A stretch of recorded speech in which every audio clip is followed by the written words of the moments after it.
Brewers. Obviously a complicated situation. All the speculation. JP Ricciardi wants that wow deal. All the Doc on the block talk. All for naught. Because Roy Halladay is still a Toronto Blue Jay. For how long? Only the good doctor and the Jays know. But for now, the trade winds have subsided. The storm is over. Let the Doc days of August begin. Halladay's Blue Jays and the Yankees next on TSN.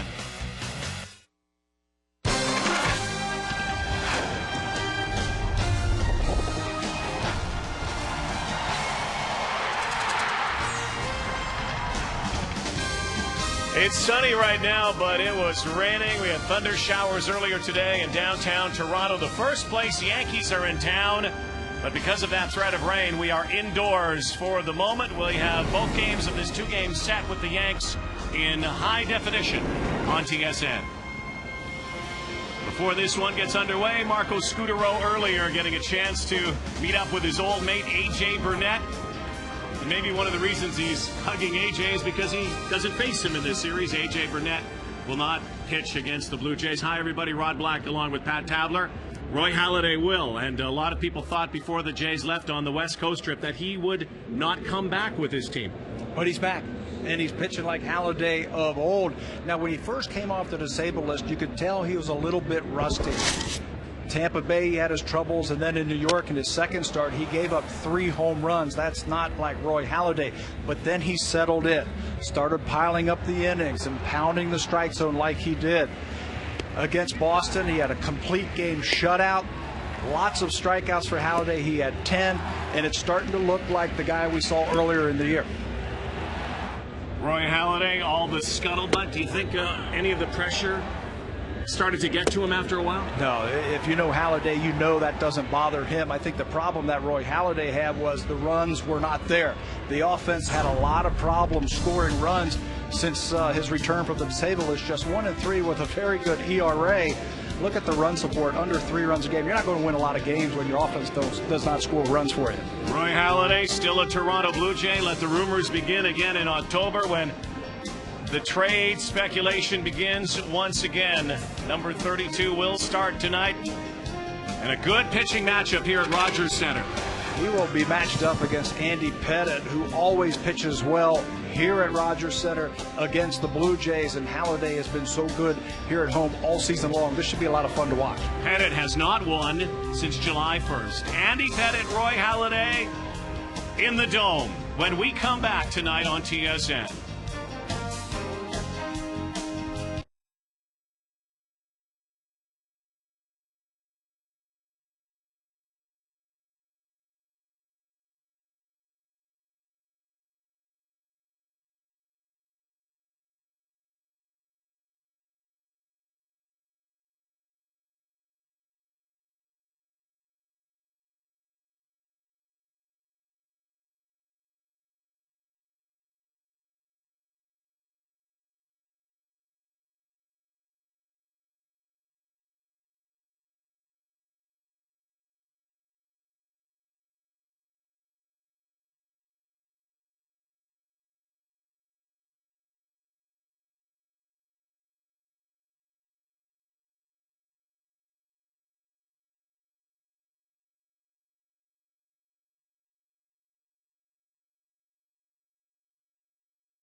take the hill tonight.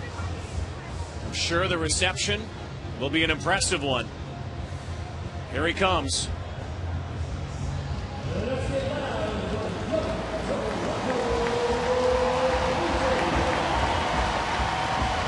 They actually gave Halliday a little standing ovation as he made his way from the bullpen to the dugout a few moments ago. So a lot of Blue Jay fans happy to have the Doc back.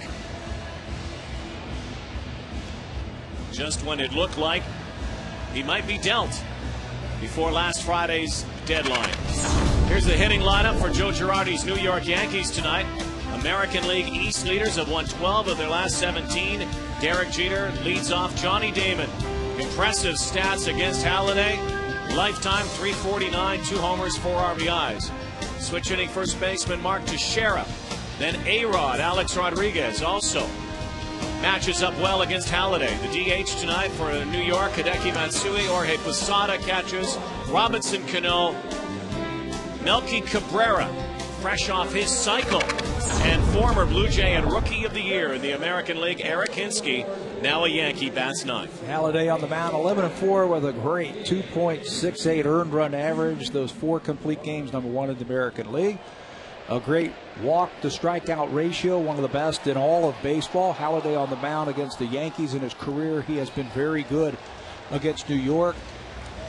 He's 1-2 over his last 4 starts. He's only had 9 runs to work with. That's why he's had a losing record. The scouting report for Toronto's ace, the #1. Nothing is straight when he is out on that mound. He really cuts and sinks everything he throws up there, making it hard for the batter to square up the pitches. He is always attacking. 148 innings pitched this year, just 20 base on balls. 7th in the American League in those 148 innings. And the Yankee dandy, 16-5 in his career with an ERA under 3 against the Yankees. That covers 34 games. That's pretty impressive because you know they always have good hitting teams. Jeff Kellogg and the crew around the horn here tonight. Kellogg behind the plate. Halliday on the mound. Jeter at the plate. Here we go. Doc's back in Toronto. Can't complain about that one. Derek Jeter has been moved into that leadoff spot earlier this season and has just exploded with great numbers. 322, 11 home runs, 44 driven in. Always thought that he would be a good #2 guy, and he did that for a while. But now leading off, great on base percentage, almost 400. Sees a lot of pitches. Tonight playing in his 2085th game. Moves him into 4th place solo on the Yankees all-time list. Yeah, he just happened to pass. Pretty good ball player in his own right. A guy I heard of somewhere at some time. Somewhere. Babe Ruth? Yeah. Next on the list, Yogi Berra. And then ahead on the list is still Mickey Mantle, the all-time leader. And look at the franchise. Down goes Derek Jeter.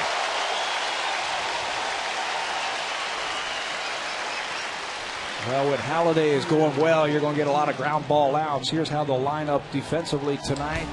Batista, Wells, and Rios in the outfield. Encarnacion makes his first start here at Rogers Center. He'll be joined by Marco Scudero. Aaron Hill and Kevin Millar gets a start with the left-hander on the mound. Rob Barajas, the veteran, will catch Roy Halladay, the battery for the Blue Jays. Johnny Damon always has kind of been also that prototypical leadoff guy through his career. He has had a lot of success against Roy Halladay in his career. And continues. Certainly not intimidated by the doctor.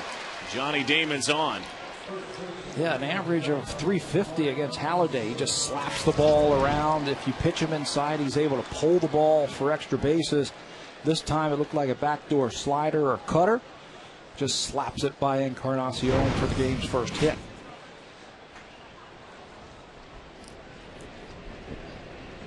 Now Mark Teixeira. 26 home runs, 77 RBIs for Teixeira.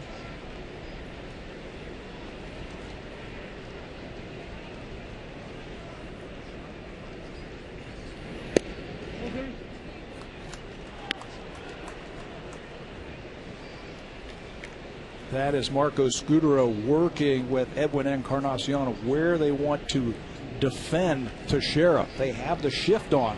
There it is right there.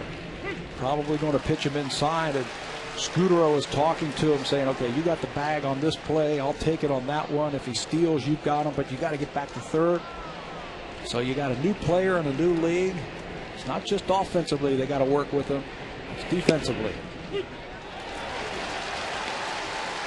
Ball and 2 strikes to the slugging first baseman Teixeira. Encarnacion playing in his first game for the Blue Jays at Rogers Center. Was out here early today working on balls off the turf with Nick Leyva.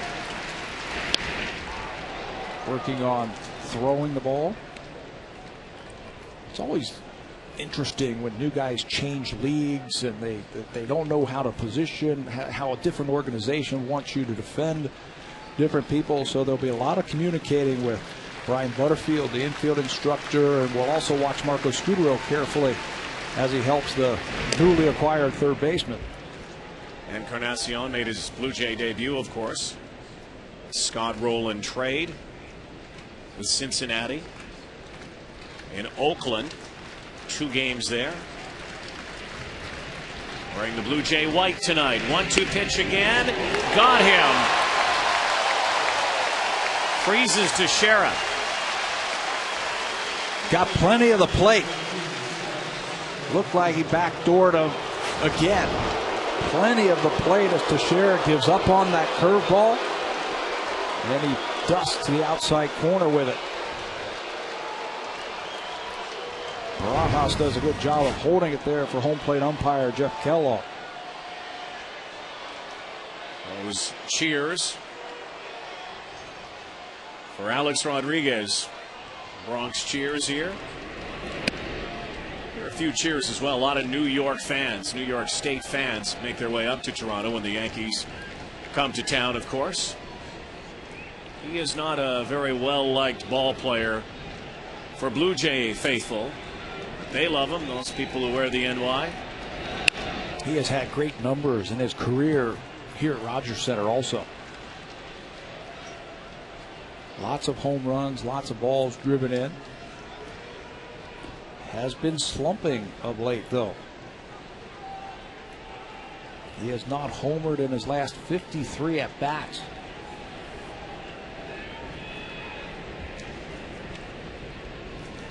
Ball and a strike. Stings one to the gap. Damon will get to third base at the very least. They're waving him now.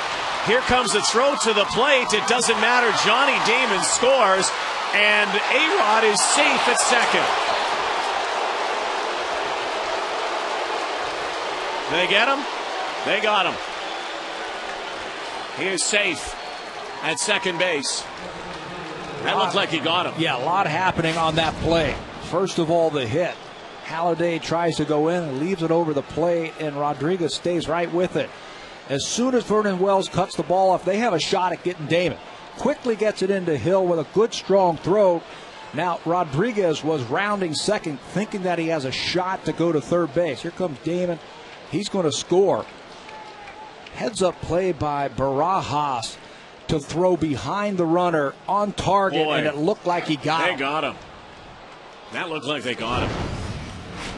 Well, Rodriguez with his 60th RBI on the double, scoring Damon from first, bringing up Hideki Matsui. Again, a heads-up play by Barajas, who gets the throw to Scudero, who quickly applies the tag. Now, close one there. Oh, so close. Mark Wagner, the second base umpire.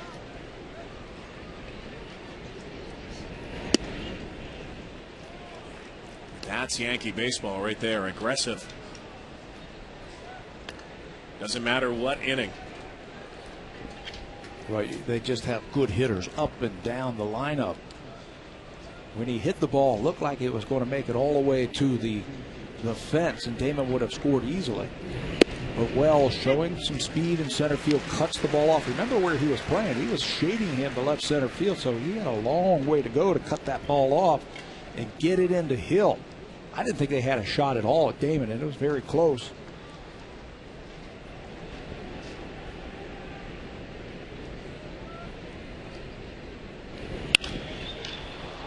Matsui rolls one over.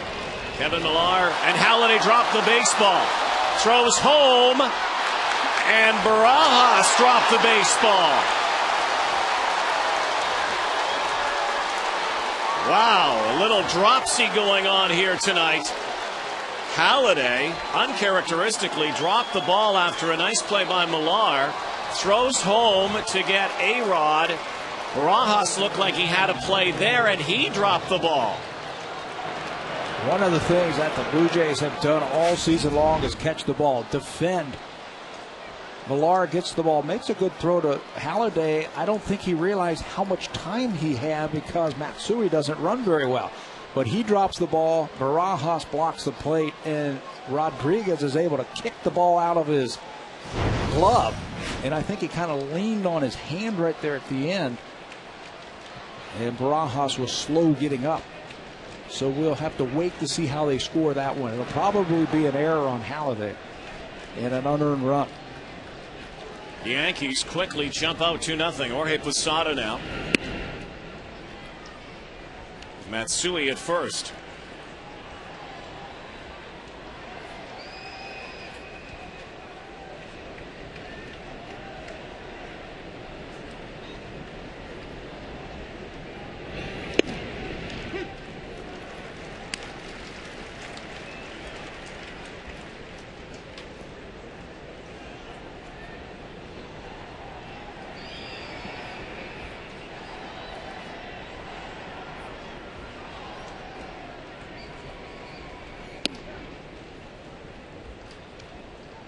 Scorer apparently has issued an error to Kevin Millar. No RBI on the play, would have thought.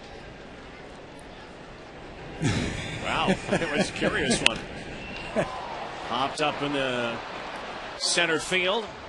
Vernon Wells there, but costly error for the Blue Jays. Johnny Damon getting on, and A-Rod cashing him as well. 2-0 New York.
A good crowd tonight at Rogers Center. Marco Scutaro to lead off against Andy Pettit. Aaron Hill on fire lately. Adam Lynn DHs. Kevin Millar is the cleanup hitter tonight. Vernon Wells, excellent numbers against Andy Pettit in his career. Alex Rios to follow, also good numbers. The newcomer, Encarnacion, Rod Barajas, and Jose Bautista. First pitch from Pettit down the pipe. Rios has always had great numbers against the Yankees, not just Pettit, everybody. And in New York, especially. Right.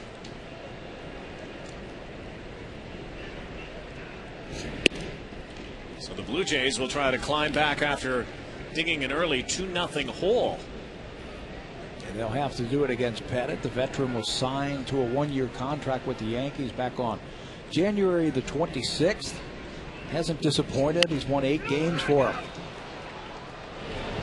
Shara will take it himself. We've seen Andy Pettitte many times. Hasn't really had to reinvent himself as he gets up there. It's his 14th big league year. Basically, what you'll see from him, you'll see the fastball, the curveball, and the changeup. And I think the important thing for him is to stay inside. Pound with the left-handers and the right-handers with that good fastball that can cut all time. And goodbye July for Pettitte. Not a very good month for him. He has 3 losses in the month of July, the 3rd time in his career where he had at least 3 losses in 1 month. A little bit better his last time out against the Chicago White Sox on Thursday. Pitched into the 6th inning and had a season-high 8 strikeouts in that game. How about Aaron Hill's season? And how about Aaron Hill right now? 12-game hit streak. He is rolling. 2nd in the American League in home runs. Number 2 hits it over to number 2. Yankees have played consistent defense all season long. Here's how they'll line up in the outfield. Damon, Cabrera, and Hinske. You can run on those outfielders. Rodriguez and Jeter, Cano and Teixeira, a very good inner defense for New York. Jorge Posada, who had his first full off day since July the 20th, yesterday when the Yankees didn't play, back behind the dish to catch Pettitte.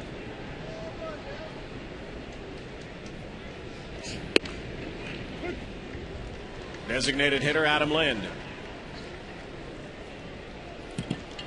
Lind, like Hill, showing great power this year. You were talking about Aaron Hill and his 26 home runs. How about Adam Lind and his extra base hits? 57 of them, which is number 1 in the American League. Thank goodness for the production from Hill and Lind, because they have not got those numbers from the guys who were supposed to do it. Vernon Wells and Alex Rios have fallen down the order in Toronto. Tap back. Jeter has to eat it. And Adam Lind is first base. That'll go as an infield single. There were 3 players who had a chance to get this ball. First of all, Pettitte. Pettitte, 6'5". He falls off the third base side of the mound. When the ball was hit off the end of the bat, I thought Pettitte was the guy who was going to make a play. He comes off, he jumps for the ball, doesn't get it. Then I thought Alex Rodriguez had a shot at it, but he stopped, and I don't think Jeter had a good grip on that ball. So like a good veteran, he just elects not to throw it and compound the error. So an infield single for Lind. Kevin Millar in the cleanup spot tonight. First pitch drives it foul.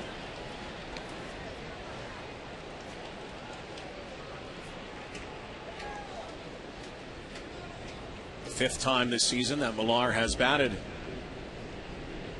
in the number 4 hole.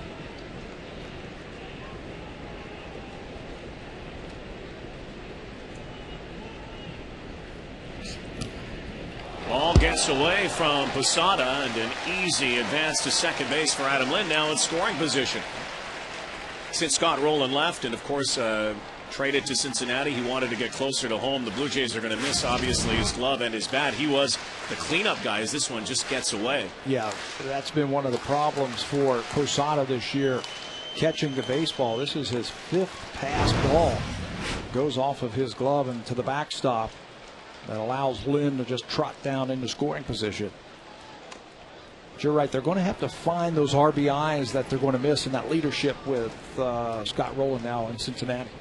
Well, the logical candidate is the guy at the beginning of the year, again, who has to pick the numbers up, and that's Vernon Wells.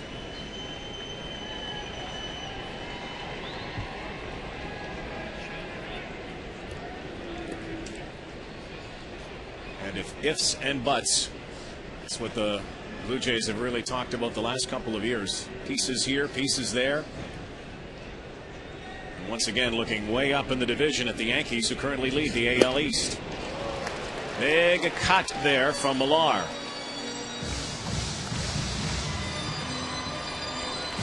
Jays 12 games out to begin the night. The Yankees a half game ahead of the Red Sox. Yanks have been in first place for 28 days this year. Each of the last 15 days. since overtaking the Red Sox. Millar strikes out, confirmed at first base. Adam Lind is stranded. 2-0 Yankees after 1 tonight on TSN.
Tonight brought to you by Rogers High-Speed Internet, the fastest and most reliable, period.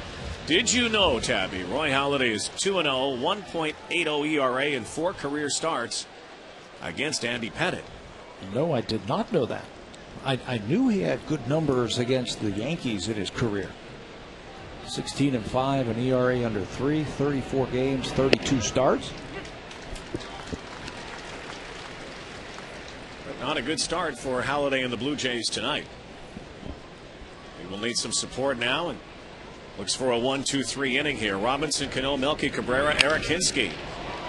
Sliced out to left field. Bautista on one hop. Cano has had his trouble against Halladay in his career, just 2 for 25 heading into that at bat. Does a good job of staying back. Stays back and just flares that ball to left field. With Roy Halladay, I think you have to do that. You have to stay back. You got to really track the ball because, like we were talking about in the scouting report, he could make the ball do so many different things. If you commit early in your approach as you go after the baseball as a hitter, I think that's when you find yourself in trouble. Cano had a good approach where he stayed back and let his hands do all the work. Melky Cabrera coming off a dramatic night for him. Those magical moments in baseball. He hit for the cycle Sunday against the White Sox. Halladay should be 2 here. Scudero over to Millar.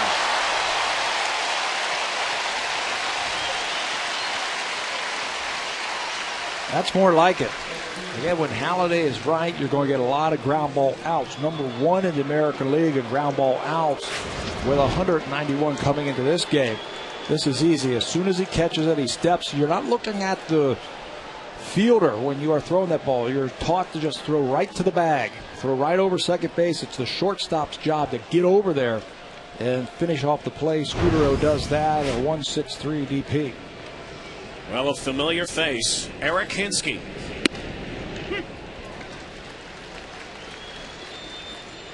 Seven seasons ago with the Toronto Blue Jays. Memorable year for Hinske, American League Rookie of the Year. Boy, he's had a nice stop with the Yankees so far, hasn't he? Yeah, he's cutting off to a great start. His first 7 games, he has hit 5 home runs.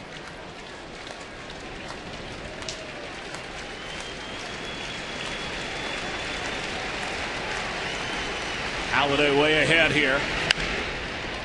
And right over to Kevin Millar. So it is a 1-2-3 thanks to a double play. And a line shot to Millar. Blue Jays come to bat. Vernon Wells will lead off the bottom of the second.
Vernon Wells digging in.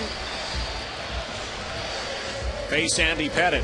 See if the numbers play out here as well. We saw that with Johnny Damon and Alex Rodriguez so far tonight against Roy Halladay. Let's see if the numbers play out for Vernon Wells and Alex Rios against a guy they've kind of had his number with their numbers, and that's Andy Pettitte. Well, I think because they match up well. Pettitte's cutter really barrels in on right-handed batters. Both Wells and Rios have very quick bats, so if you miss with that cutter, they're going to be able to get the bat head out, and 9 times out of 10 it's going to be hit hard if you leave it out over the plate.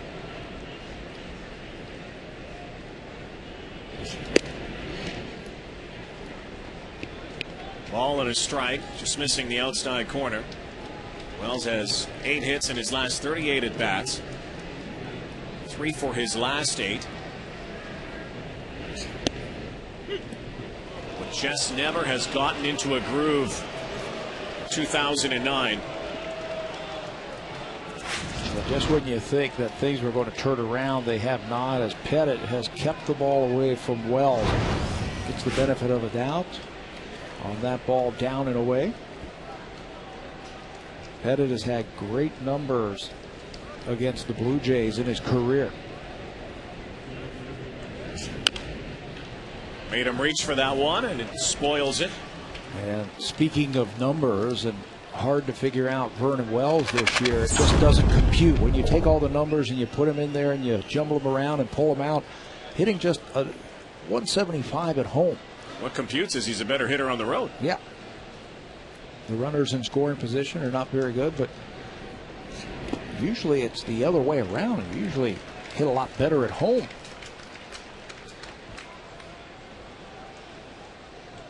It has been a struggle with Blue Jays center and right fielders this year at the plate. And down he goes. It is so hard to pick up the spin when a pitcher has the type of cutter that Andy Pettitte has. It looks like a fastball that's going to be down and in. And you can see that kind of half swing by Wells as he is fooled by that ball as it just cuts down under the barrel of the bat for Pettitte's second strikeout.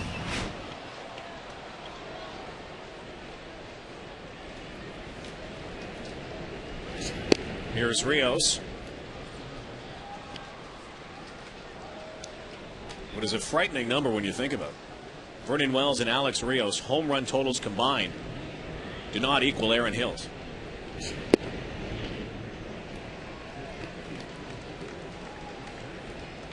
Well, Aaron's just having a great year. Most home runs by a Blue Jay since 2007, when Frank Thomas had 26.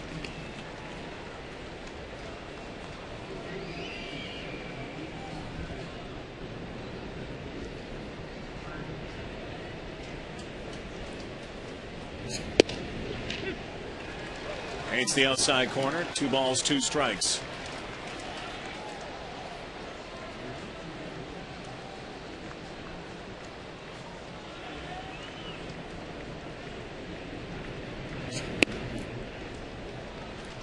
Sing outside. 3 balls, 2 strikes now with 1 away. The newcomer, Edwin Encarnacion, is next.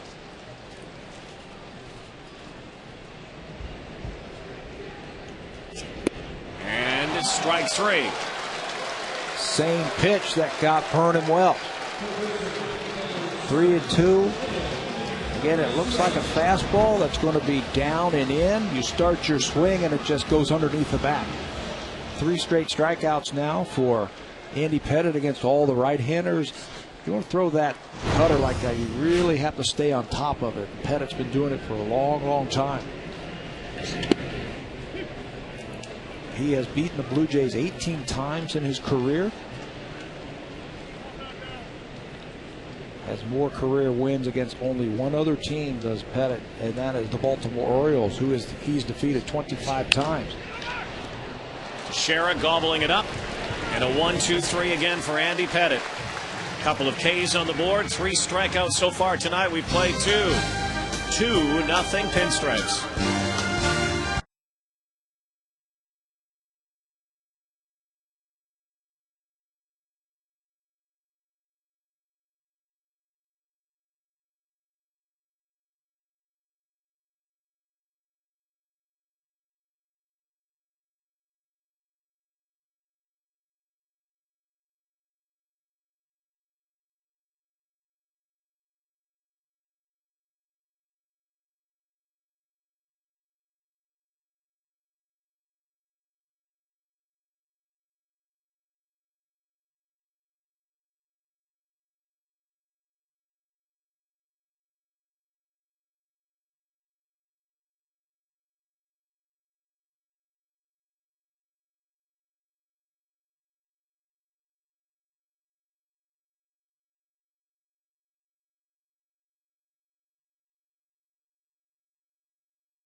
Series, you might call it. 2-game set here.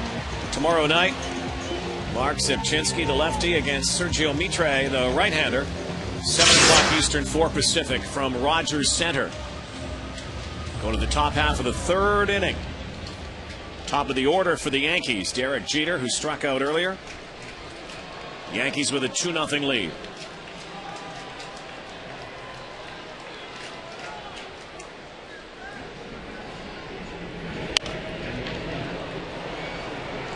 Watching Derek Jeter batting practice tonight.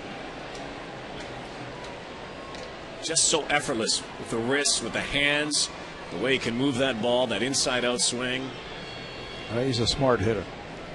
He's been around. He's adjusted. Pitchers have adjusted to him. He's a big guy. You don't realize how big he is until you get up next to him. You think, oh, he's a shortstop. You know, he's a punch and Judy hitter. No way. Big and strong. You make a mistake, he can hurt you. He has hurt the Blue Jays in his career for a long, long time. 249 career hits against the Blue Jays. Only Robin Yount has more as an individual player against a certain team, the Blue Jay team. Robin Yount had 263.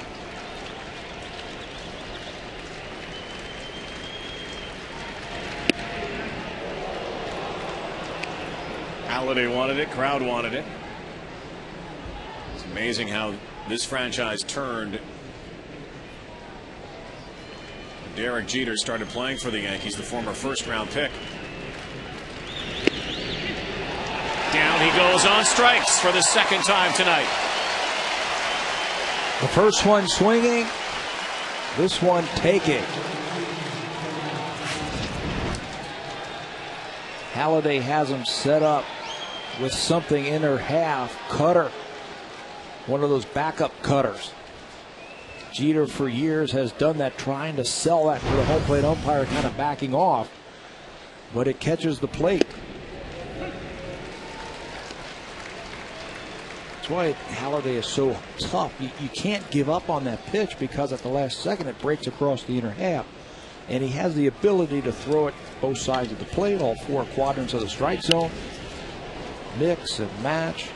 Rob Barajas was talking to us before the game about that, and I asked him, what makes it so fun to catch Halladay? He can just do whatever he wants with 3 pitches at any time. It's got to be fun. You put your sign down there, sit back, put your glove up, and he hits it. Aaron Hill, easy play. That's the first 2 here in the third, bringing up to Shera.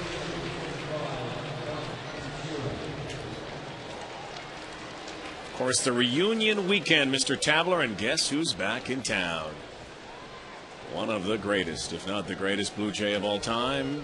Robbie Alomar is going to come and join us a little later. That's what happens when you're one of the greatest. You get a nice, comfortable seat, a crown, a big throne. Encarnacion trying to get into the seats. Get used to this Rogers Center and all the different quirks of the stadium. Remember how far he had to come. About a 50-yard sprint. There's the Bartman of the Blue Jays. Oops, he's going, oh man, sorry. Yeah, there he is. Encarnacion was not too happy with that.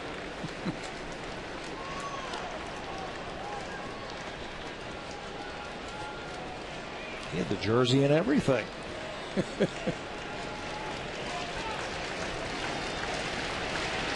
I don't think the stakes were quite as high. No.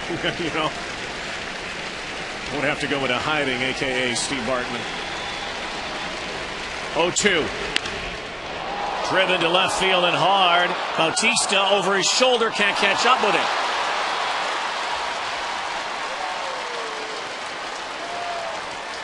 Shading Mark Teixeira a little shallower in left field there, and he's got some pop the other way too. Yeah, maybe with 2 strikes, you think he's going to hit one off the end of the bat. But this is why Teixeira is such a great hitter. 0-2, it looks like Halladay was able to jam him, but he drove it over the head of Bautista for his 29th double. And with 2 outs, A-Rod bats again with a runner on. Already with an RBI tonight. That double back in the first inning for A-Rod.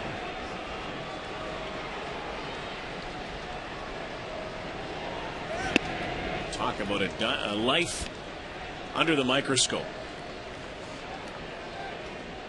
In many ways, Alex Rodriguez under the spotlight in New York. And wherever he goes. Wherever he goes.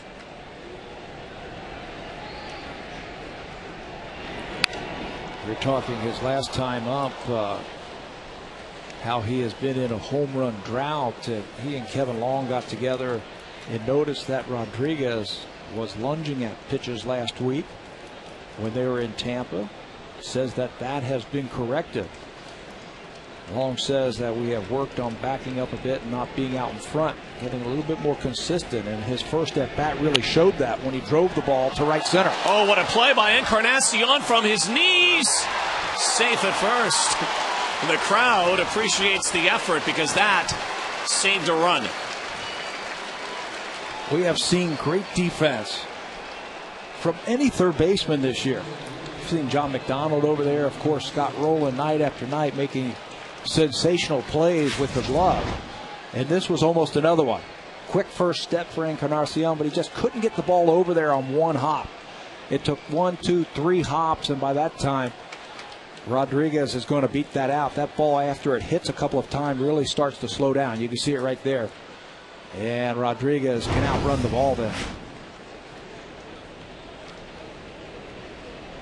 Now Matsui reached on an error, and of course that second run scored back in the first. 2 away. Boy, Halladay gets the first 2 batters, Jeter and Damon, rather easily, and now in a little bit of trouble here again. Yeah, and had 2 strikes on Scherr. Tried to go inside, but left it out over the middle of the plate.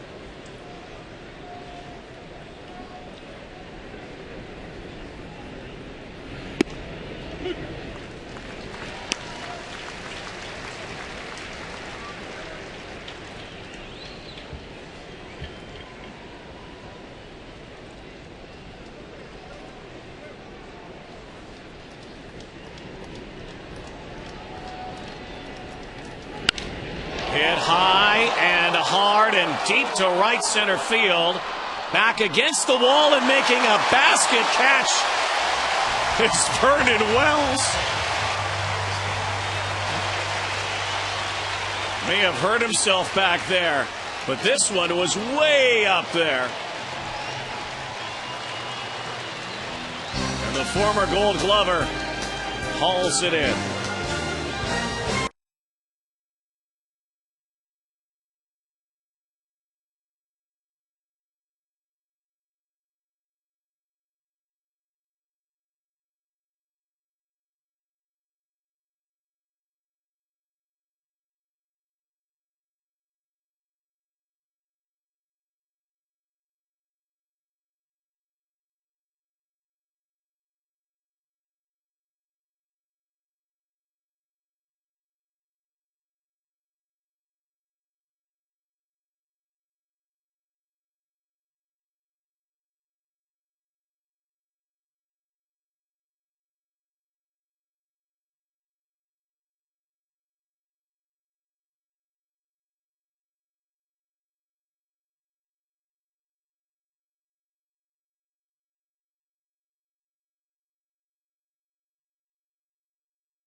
Vernon Wells goes a long way and then calls off Rios at the last second and then jams himself up against that auxiliary scoreboard in right field.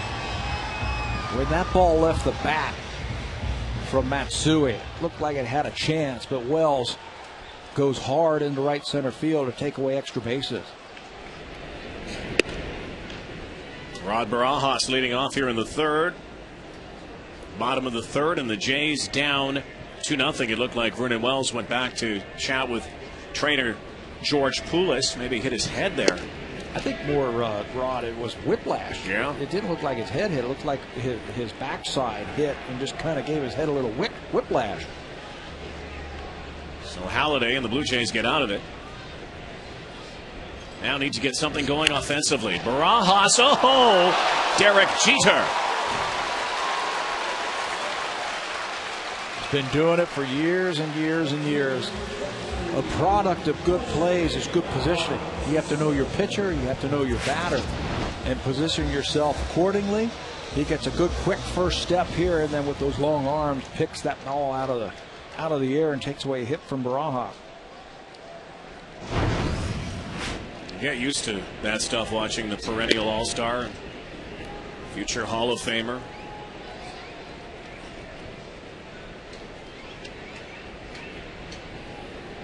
Jose Bautista, number 9 hitter tonight for the Blue Jays here. How different must it have felt last year for Derek Jeter to not be playing in October? First time. Was that the first time? 13 seasons in a row for the Yankees. And it all coincided, of course. You know, Buck Showalter deserves a lot of credit, too. After 95, the Yankees started to do things, and Joe Torre took over, and then the World Championships and all the pennants that followed. But Jeter has always been there. Jeter, Pettit, Posada, Mariano Rivera. Big piece. 3 balls and a strike. Walked him. So the second base runner for the Blue Jay here tonight.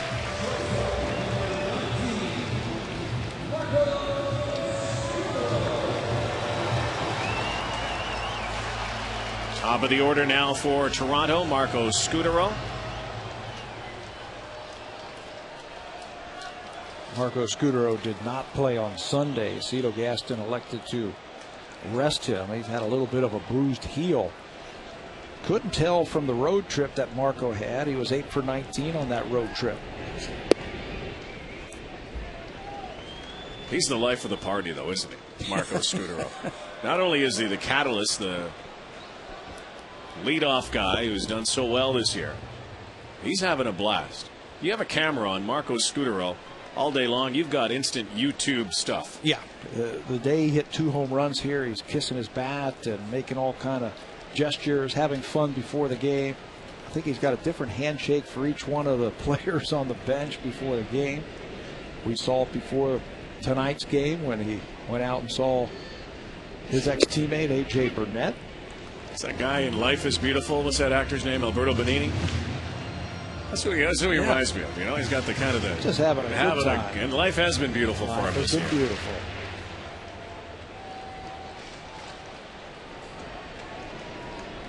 Aaron Hill on deck. 1 on, 1 out here in the third.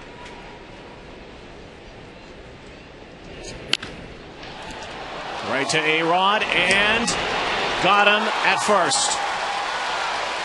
Just like that, snuffed out. Alex Rodriguez on a double play on a line shot. Bautista caught leaning. Nothing you can do. 3 up, 3 down.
Back at Rogers Center. Blue Jays back home after a 3-3 Western swing. 2-game series here with the New York Yankees. Then it's reunion weekend. All the world champions from 92 and 93, including Roberto Alomar, who will join us here tonight. He's in the house. Roy Halladay and Jorge Posada meet here in the 4th inning, and Jose Bautista with out number 1. It's the back-to-back reunion, of course, all weekend long. Pat Borders. Yep. They finally found him, tracked him down. The autograph sessions Friday. Let's see. Blackjack, Pat Henkin, Al Leiter, works with the Yankees broadcast team. Todd Stoudemire, Paul Molitor.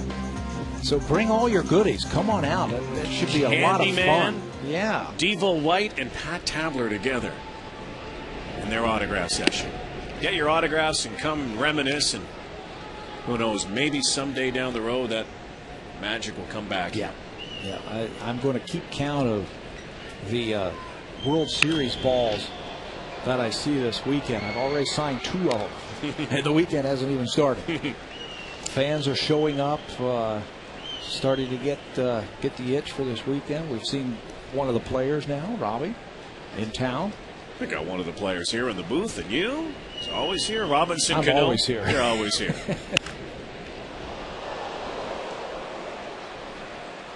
Robbie didn't duck on that one. Usually I'm just so used to him making a play there. I just think he's just going to casually put his hand up and grab it and then toss it back. I thought I saw him kind of flinch to go catch it. I think he was just making sure everybody's all right over there. What a great time that was. What a great player to watch. 2 strikes to Cano. Trying to get him to chase inside.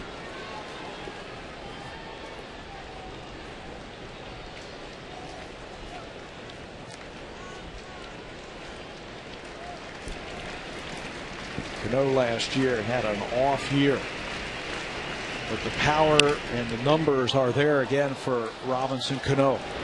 Scudero.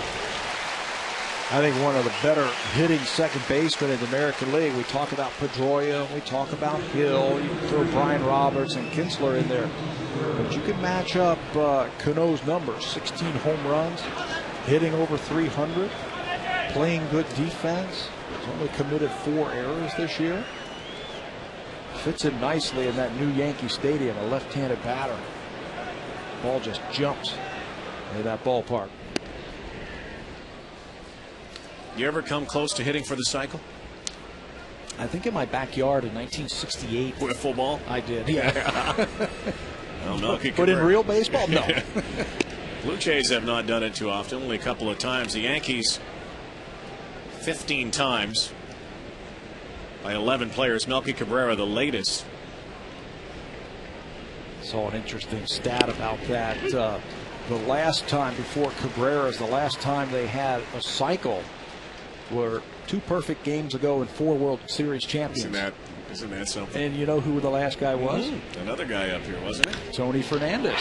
In 1995, as that ball skied to center field. Much easier catch this inning for Vernon Wells as he ends the 4th. Yankees still lead it by 2.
Bottom half of the 4th inning. Aaron Hill riding a 12-game hit streak to lead off, followed by Adam Lind and Kevin Millar against Andy Pettitte. Just 1 Blue Jay hit so far tonight against 5 for the Yankees and a 2-0 Yankee lead. Aaron has been hot, hot, hot. 26 home runs now, 76 RBIs. 1 behind Mark Teixeira in the American League for RBIs. has to be considered comeback player, one of the comeback players of the year a year ago. You see him down here. He was just itching to play baseball. All he wanted to do was play, but he couldn't because of a concussion. And another base hit. And the hit streak continues for Aaron Hill. You have to be quick inside if you're going to catch that cutter from Andy Pettitte. He loves to run it in on those right-handers. You see Posada slide to the inner half, but Hill is just too quick. Gets the barrel of the bat on that ball with a solid single in the left field. Almost hit a bird out there. It's happened before in Toronto. You know, guy was throwing it, mind you.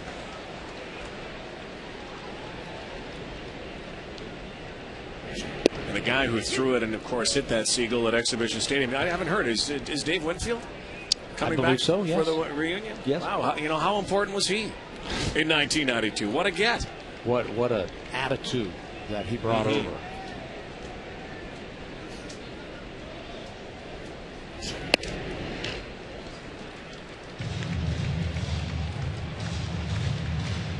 Adam Lind, the only other base hit here tonight. Stranded at second base back in the first inning. Got to second on a pass ball by Pettitte. Then Kevin Millar struck out.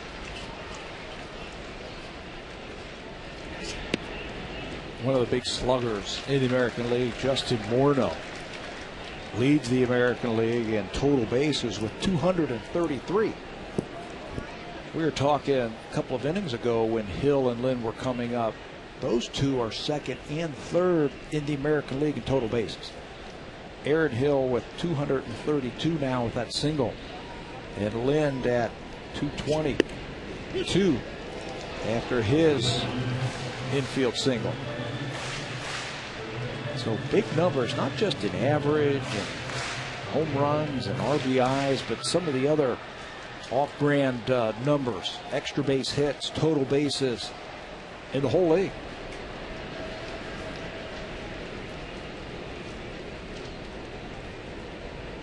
Pettitte checking first.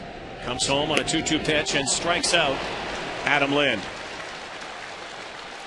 One away here in the fourth. Well, another week in the Canadian Football League will kick off Friday. Wendy's Friday Night Football. The Toronto Argonauts in Montreal to take on the Alouettes, followed by the Saskatchewan Roughriders in BC to take on the Lions. Doubleheader action, Wendy's Friday Night Football. Now Kevin Millar.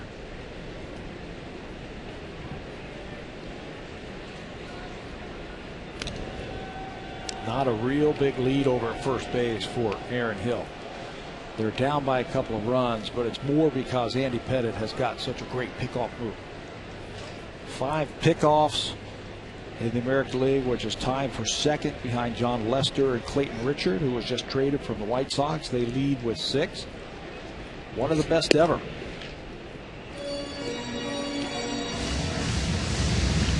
Kevin Millar,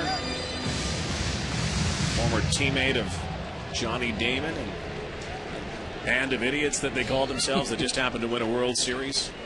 The Red Sox. Millar, of course, went to Baltimore and ended up in Toronto this season. What a character guy. Another guy, go down to the batting cage before the game. He's always chirping about something. Yeah. Having a lot of fun.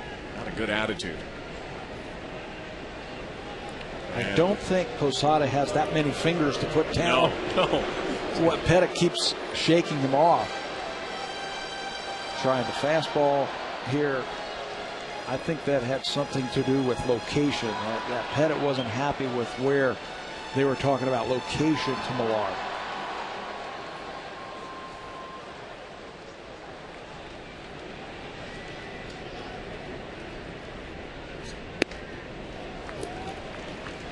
This is way upstairs. A breaking pitch that just didn't break.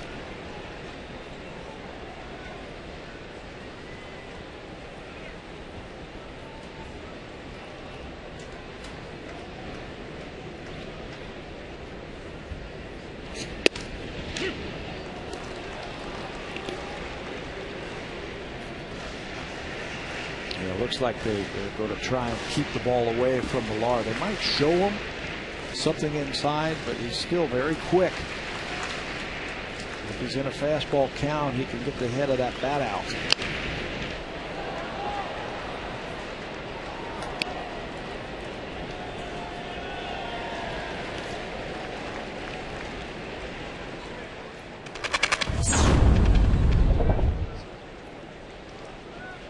There is Andy Pettit's last 18 starts. In April, May, he was great. June and July, not so good, especially the month of July. His last win was the first day in July. Fouled off again. Again, Millar batting cleanup tonight. Yes, Cito Gaston has a few options every night now because Scott Rowland had been inserted there before being traded away.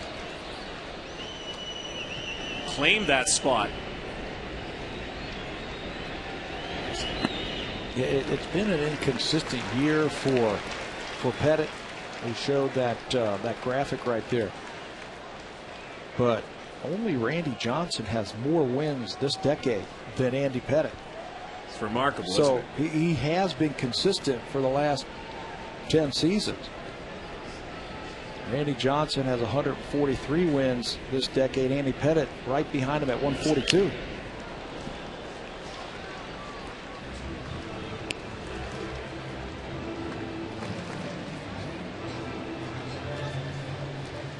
Yankees scored twice in the first inning. Blue Jays have not been able to respond.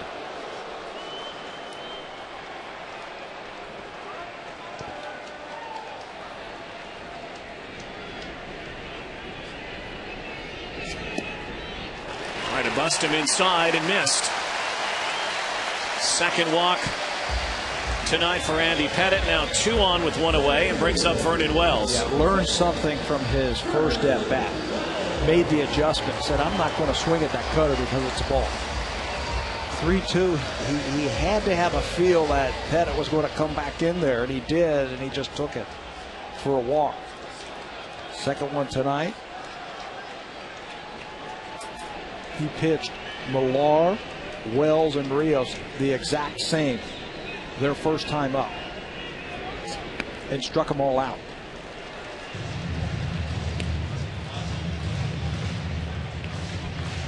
And see if these numbers bear out. Vernon's had a lot of success through the years against Andy Pettit.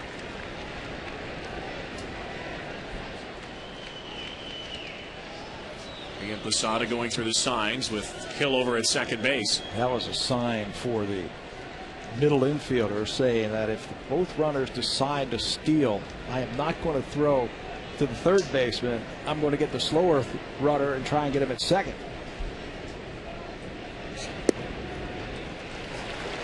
They're laying off of it this time through.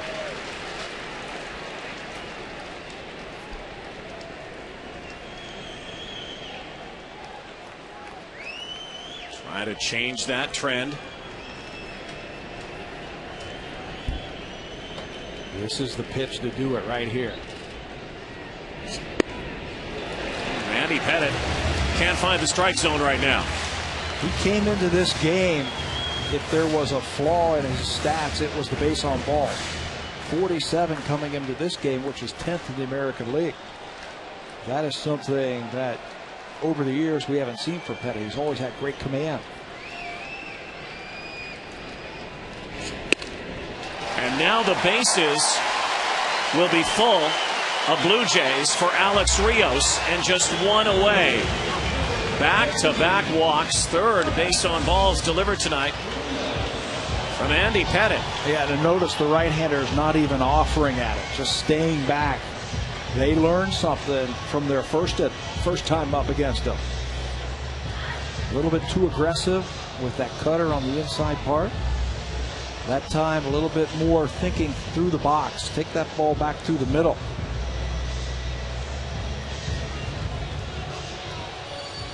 Joe Girardi, second season with the New York Yankees. Boy, thrown into the fire last year and was unable to get his team to the playoffs. after that Joe Torre era had ended, so pressure on him. So base is full now. And here's Rios, who struck out back in the second. Base hit here for the Blue Jays, and they could tie the ball game up. Or if he has a hit he had in Oakland when he lined the ball in the gap and scored 3 of them on Sunday afternoon. Some speed at first with Wells, so he can score on an extra base hit by Rios.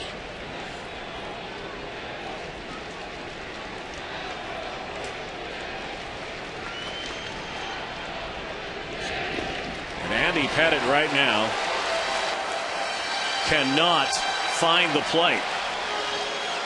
And the Blue Jays, like you said, are laying off. They made the adjustment. To me, watching Millar and Wells and now Rios, they're thinking more, hey, back through the box. Let's keep that front shoulder in there. Let's lay off that ball, that cutter in, because it's a ball. There's a strike.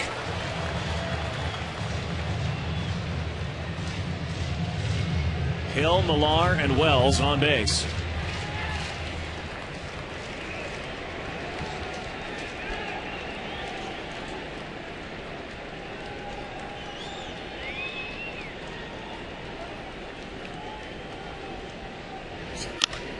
Goes the other way. Hinske on a line drive will come to the plate. And scoring is Aaron Hill. And it's 2-1. As a runner at third base, less than 2 outs, you're hoping for a base hit or a long fly ball. None of those in-between line drives where the outfielder are coming in. That's exactly what happened to Aaron Hill. He took off a little bit initially when that ball was hit and had to sprint back to third, tag up. You see him hustling back to third base, and now it's a full sprint. Ball cut off by Teixeira, and the Jays have their first run. Tough play right there. You got to read that ball. Is it going to carry to the outfield, or is it going to fall in front of him? Good job there by Hill. Now Encarnacion. Just his third game as a Blue Jay. There's a chance to make some fans in a hurry. He has power. 26 home runs for the Reds one year.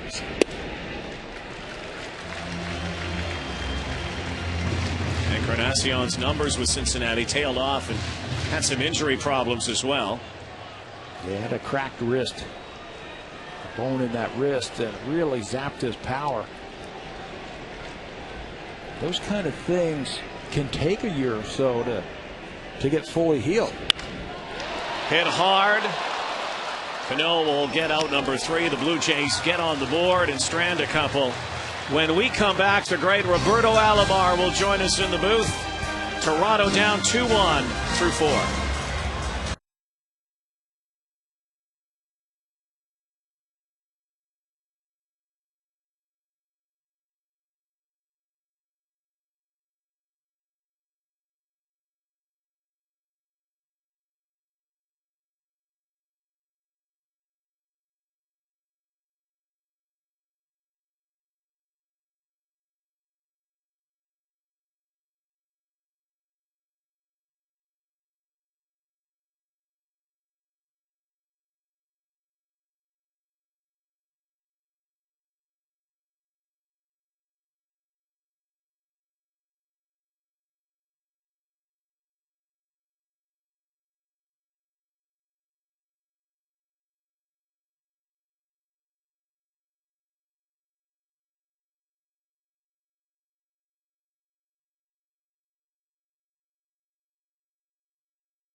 Man, I love that. Big hit, man. Big hit. I know where you were, Roberto Alomar. You were right there. I know where Dennis Eckersley was, too, by the way. Well, it was one of the greatest moments of my life. Whoa. Welcome back, Robbie Alomar. Thank you. Thank you, guys. Well, yeah, I mean, you must have seen that so many times, and Pat and I have talked about it so many times, about that home run and the importance of it in a franchise, maybe the most important franchise. You don't do that to Oakland. You don't get to to Atlanta to the World Series. Well, especially to Dennis Eckersley, who was one of the greatest closer in the game at that time, and he was really dealing. And we got a chance to. I got a chance to get a good hit, a good pitch, and hit the ball out of the ballpark. But it was a thrill for me and a thrill for the Blue Jays. For me, biggest home run in this franchise's history, because it said you've arrived. You're going to go to the World Series. I felt. I felt that way too. I personally, I don't want to say it, but I'd rather other people say it. But I think it was the key hit for us, because he gave us the momentum. And because if Oakland would have wanted that game, we would have went 2-2 in the series. And with one more to play, we lost that. Yeah, one. so it was a big turnaround for us. Here's Eric Hinske now leading off here in the 5th inning. Do you know how many kids, I'm sure, after that, whenever they hit a baseball, especially hit it long, put their arms in the air like that? It was all excitement. I don't think I was trying to show nobody up. To me, when I play the game, I play with a lot of pride, and I enjoy every moment of it. What do you think about that young second baseman, number 2 there, Aaron Hill, and what he's done for the Toronto Blue Jays? It's been amazing, what he accomplished after what happened to him last year. He has proved that he can play in the big leagues, and I think he's even gonna get better. All he has to do is continue to work hard like he's doing, and hopefully we continue to see him with his success in this game.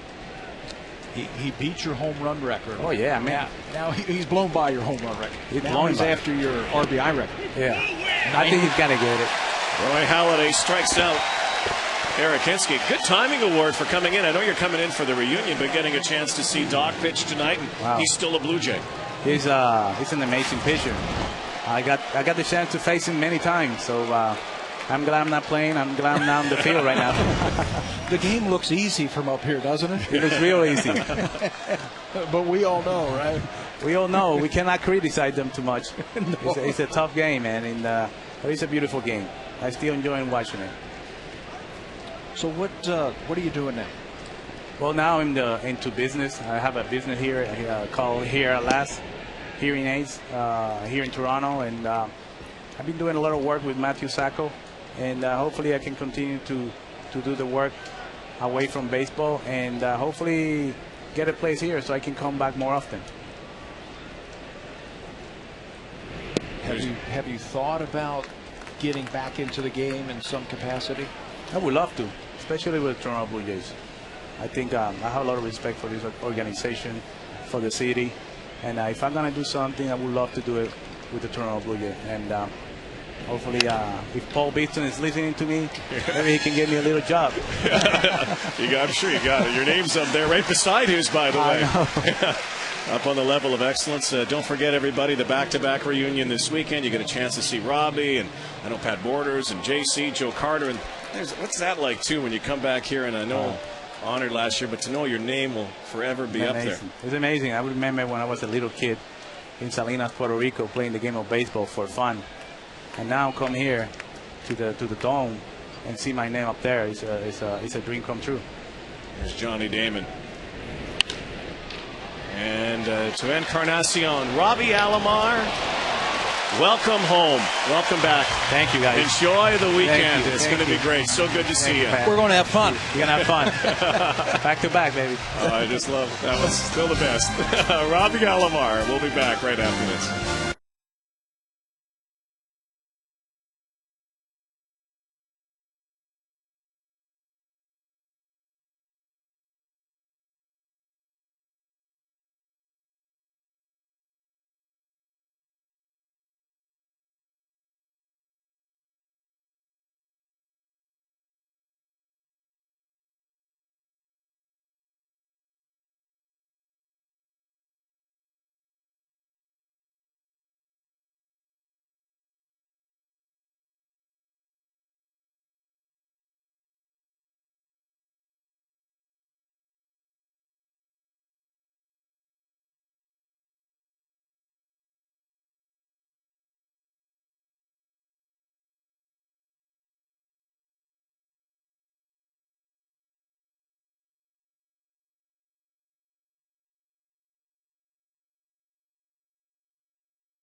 Just 2 hits off of Andy Pettit tonight. Got to him a little bit in that last half inning. Waited him out a little. Made some adjustments. We'll see if that trend continues here. Roy Halladay with his 1, 2, 3. Tired 6 in a row now. Rod Barajas to lead off here, and so nice to see. Boy, Berto Alomar. it looks like he could go right out there right now and play a big league game. He hasn't changed one bit since his playing days. There's a base hit for Barajas. So yes, the Blue Jays are making adjustments. Yeah. Second straight inning, they put the leadoff man on. They're going the other way. They're staying back a little bit more. They're not committing so early. As the pitch comes to the plate, that ball by Rios, if he could have hit it, 5 feet this way or 5 feet that way, you're talking 3 runs. But it's right at Hinsky for the sacrifice fly, and the Jays get right back at it with a leadoff single. Jose Bautista walked in the 3rd inning. Caught off base leaning. Line drive hit right to A-Rod and was doubled off. One of those real tough plays. You're going, you think the ball's going to go, and it's a play that you have to practice. In batting practice, you take your swings and you do whatever you have to do at the plate, but then you're supposed to run the bases and keep that going day in and day out. So you get to first base and you watch a couple balls off the bat and kind of react to them. And take a few balls at second base off the bat. Just read and react. Baseball is such a game that's played every single day, and you got to keep those actions going. I know the obvious answer to this question would be Ricky Henderson, but it's not really the question I'm going to ask you. Who's the best base runner you've ever seen? And I mean, like, not talking about stealing, and, right? That having that kind of instinct. George Brett was a great base runner.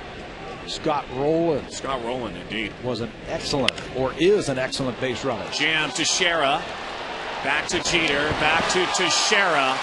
Textbook 3-6-3 by Tex. That's one of the things the Yankees wanted to improve on, is get a good fielding first baseman.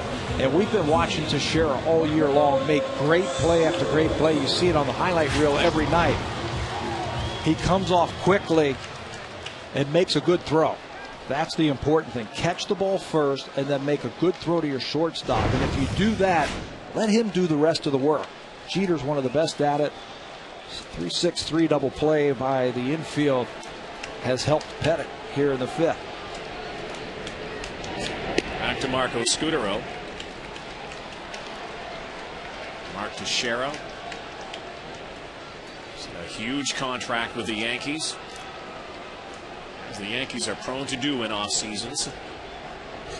And I know there were some critics out there coming up to the trade deadline that the Yankees didn't add anybody else, especially some pitching, perhaps because they can and have an endless supply of dough. Well, they improved themselves a couple different ways when they signed Teixeira. They got a big bat to put in the middle of the lineup to complement Alex Rodriguez, but they also solidified that defense. Teixeira, 2-time Gold Glove winner, has shown it all season long. That was a pretty play, making that double play. A-Rod didn't even have to move. So Rod Barajas and his base hit go for naught. We've played 5. 1-run Yankee lead.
Halladay pitched against, and we talked about it earlier, against the Yankees at Yankee Stadium, as Teixeira sawed off easily to Millar.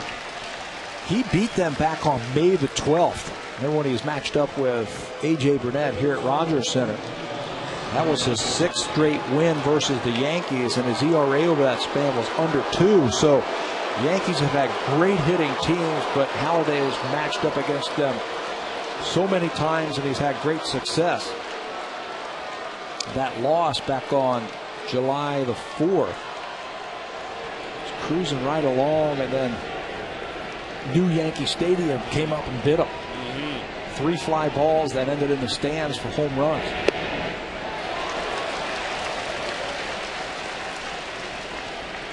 This is great theater. Arguably the best pitcher in baseball, arguably the best player in baseball. The Doc and A-Rod. Whoa. A-Rod doubled his first time up and then had an infield single last time.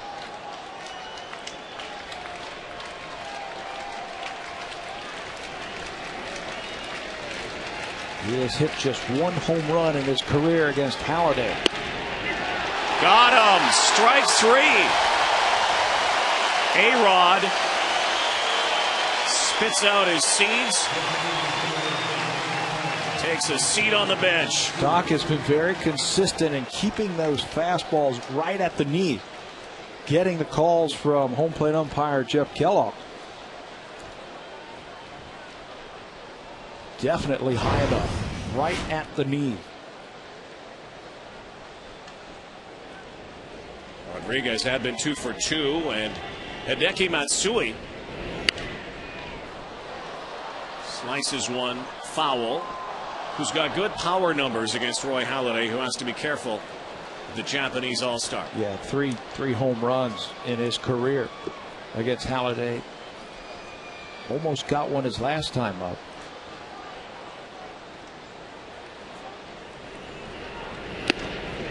Well, you're going to have to do something like that to beat Halladay in this house. He has been so good here this year.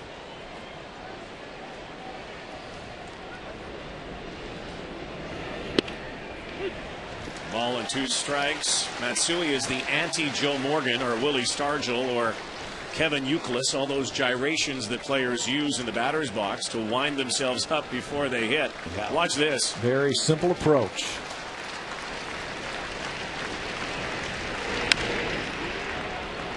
Millar.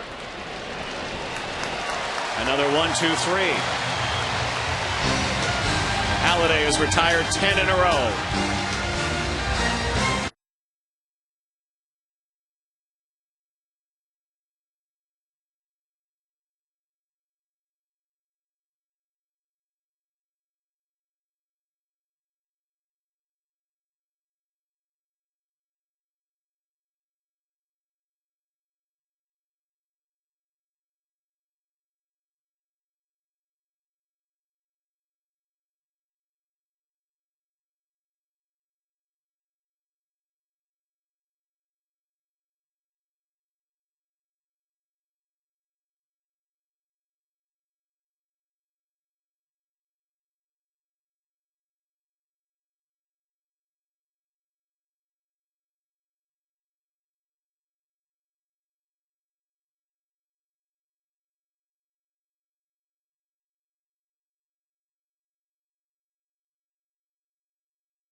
Out here, 33,669 on hand.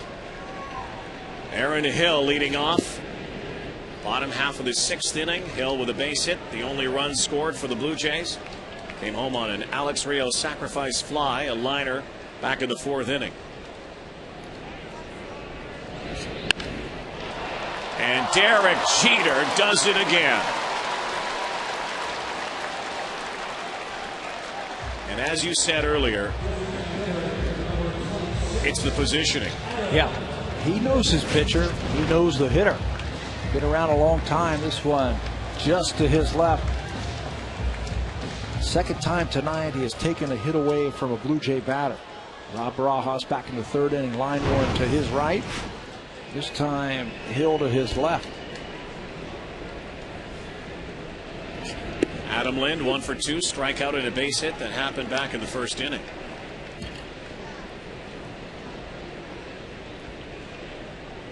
So far tonight, Blue Jay batters, we used to call it, have been dumb hitters. They've hit the ball hard, but right at them. Yeah. Rios's ball with the bases loaded on a line to Hinsky. 2 balls by Jeter, lined right at him. We had a line out double play to the 3rd baseman by Marco Scutaro. Got to start finding some holes with those line drive. Old saying, hit them where they ain't.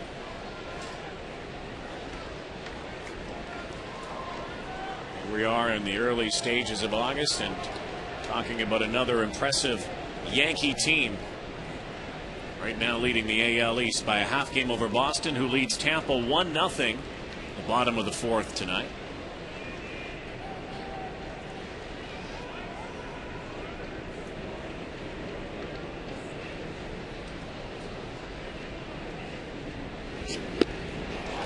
Adam Lind strikes out for the 2nd time tonight. The 5th strikeout of the evening for Andy Pettitte. Pettitte seemed to get on a roll in his last start. We were talking about it earlier against Chicago. Pounding the ball inside, cutting the ball away from lefties. He had 8 strikeouts, which tied a season high in that last start against Chicago when he pitched into the 7th inning. Just gave up 1 earned run.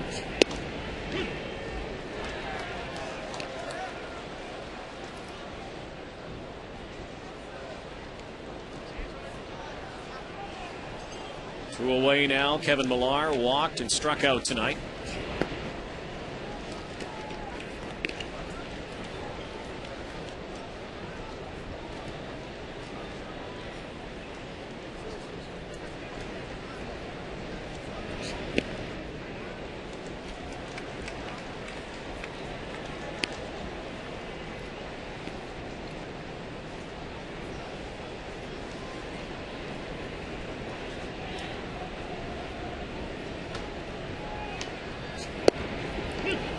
Strike 2. Busy time for the Blue Jays right now after that trip west. 14 straight games within their division. Of the 57 games left, including tonight, 30 games up against AL East division rivals. They did not face their rivals early in the year. They raced out to a 1st place lead. Rolled over. A-Rod sidearms over, and another 1-2-3 for Andy Pettitte. We have played 6 tonight at Rogers Center, a pitcher's duel going on.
Hanky figurine giveaway Sunday during the reunion weekend against the Baltimore Orioles. First 10,000 fans will get the Tom Hanky figurine. That's how it looked.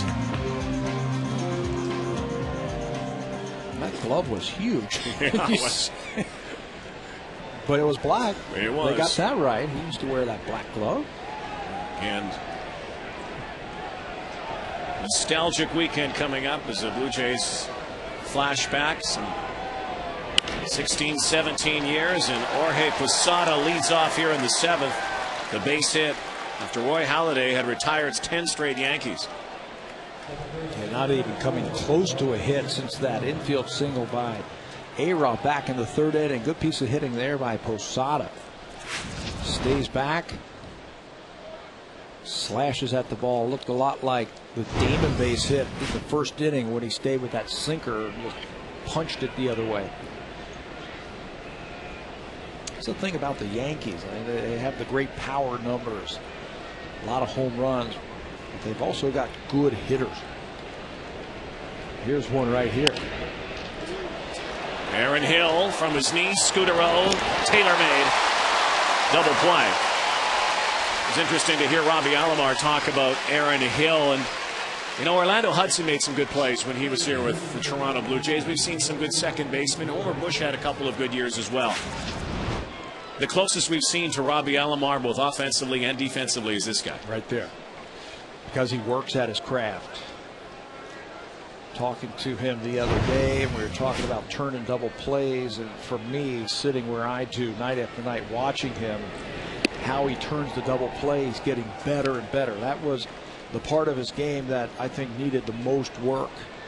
That pivot in the middle of the diamond when that runner is bearing down on you. He's always had a great arm. Now he's getting his hands involved and his feet involved. He's using the bag. It's just been fun to watch him get better and better.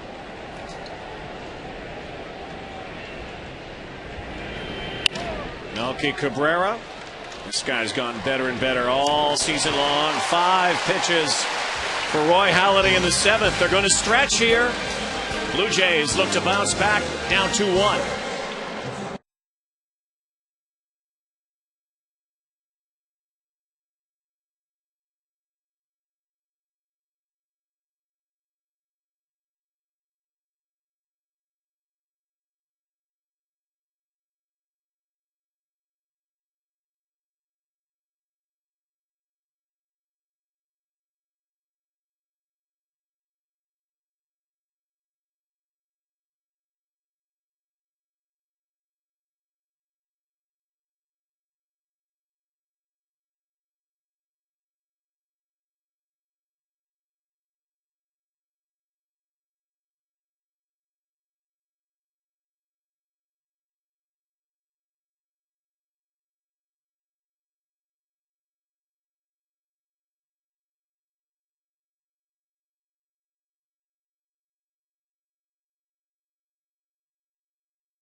Downtown TO, the lid on, however, again a threat of rain. Sun setting on the horizon. Yankees, Blue Jays, this is an old-fashioned pitcher's duel. Talk about economy of pitches here, too. Just 9 hits in the ball game, 3 runs, and Vernon Wells to lead off here in the bottom of the 7th inning.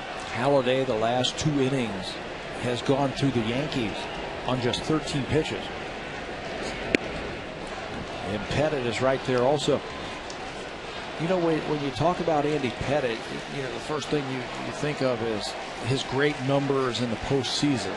A big game pitcher. Wells tags one to center. And on his horse to make the play is the milkman, Melky Cabrera. What a track down. Yeah, Bennett likes that. Long way to go. The whole key to a center fielder catching a ball that is hit this hard from Vernon Wells, elevated and smoked to the gap in right center field, you have got to get a good jump. And that's exactly what Melky Cabrera does. He gets a good jump, takes away extra bases from Vernon Wells, and you can see the reaction from Vernon. He's done that a few times. He knows that feeling. Yeah. So here's Alex Rios. But talking about Pettit, seems to be a second half big game type of pitcher in his career. In the first half before the All-Star break, 30 games over 500 in his career.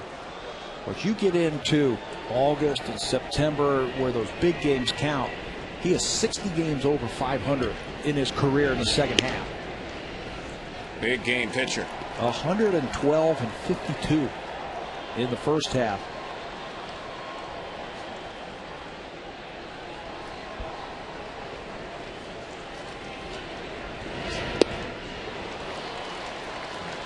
Great pitch there, pulling the string. Ball and 2 strikes, and this is where a lot of the Blue Jay hitters, both of these pitchers tonight had their little blips on the radar screen, struggle to scuffle a little bit, but came right back. Seem to have it working now. Strike 3.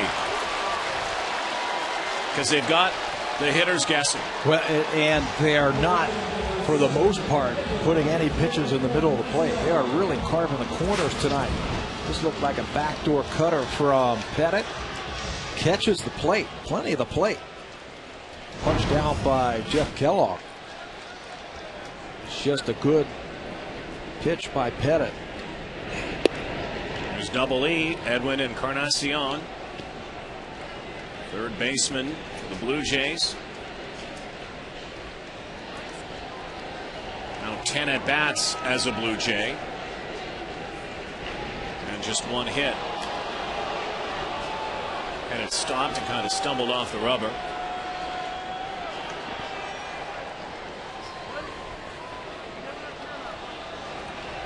Look at that glare. I've seen that a lot in October. He has pitched in 35 postseason games. He's won 14 of them.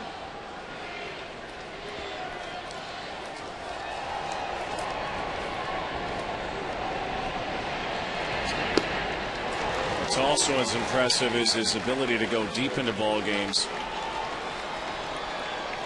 And the combination that he has developed with Mariano Rivera through the years, the most wins, saves combinations. Encarnacion down the line. Is it going to drop? Yes, it does. And he'll go to second easily. His second base hit as a Blue Jay. It's a double. His first at home and the 4th of the game. Maybe they all start evening out.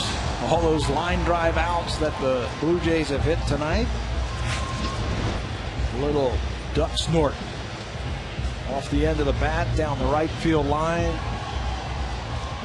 Falls just fair. You were talking about the most win save combinations. That's ever, not just for the Yankees. 60 wins for Pettit that were saved by Rivera.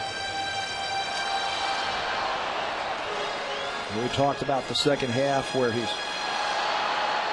60 games over 500. His ERA is 3.6 in the second half. Done a good job here tonight. Just 1 run so far, pitching into the 7th inning. Action in the Yankee bullpen. And the Blue Jays, a base hit potentially from tying the ball game.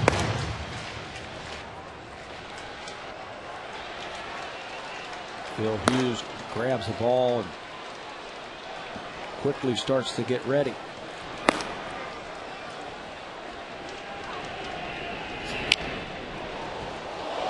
Rod Barajas got his teammates and George Poulis going. George almost had to visit the trainer's room. Say you can't do that. The all-star trainer. Yeah. Can't take him out. Yeah, wakey over there.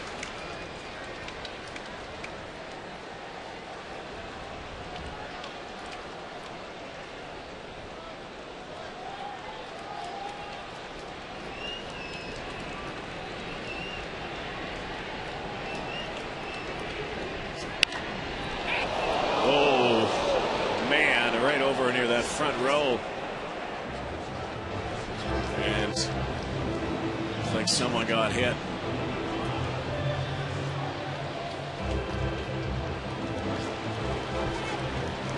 Always dangerous over there on that line.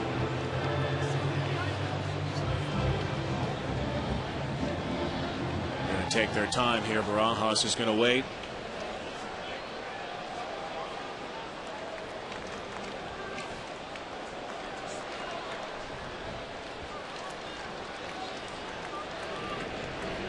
Headed way ahead of him again here.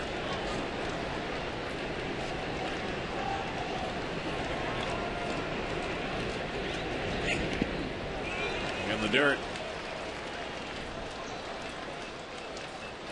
There's a reason the Andy Pettits, the Roy Halladay's, although he's not as old as Andy is, but all these veteran pitchers have been around and do what they do, are able to be so durable and have the longevity they have, is because they can pitch. And they love to compete. You watch Pettit go about his business, and we've watched Halladay from up close. They just love to compete. Big difference between throwing and pitching, as we've seen through the years, and the guys who can master both halves of it have excellent careers.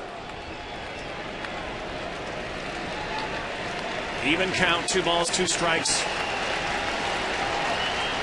2 away, missing outside. If he loses Barajas, Jose Bautista is on deck. If you've watched Pettit here tonight, this sequence, he goes in early, tries to get you away, looking away. 2-2, looked like he threw him something off speed away. All night, 3-2, he's gone back to his bread and butter, that cutter on the inside part to right-handers. Let's see if he goes back to it here and what Rob Barajas can do with it.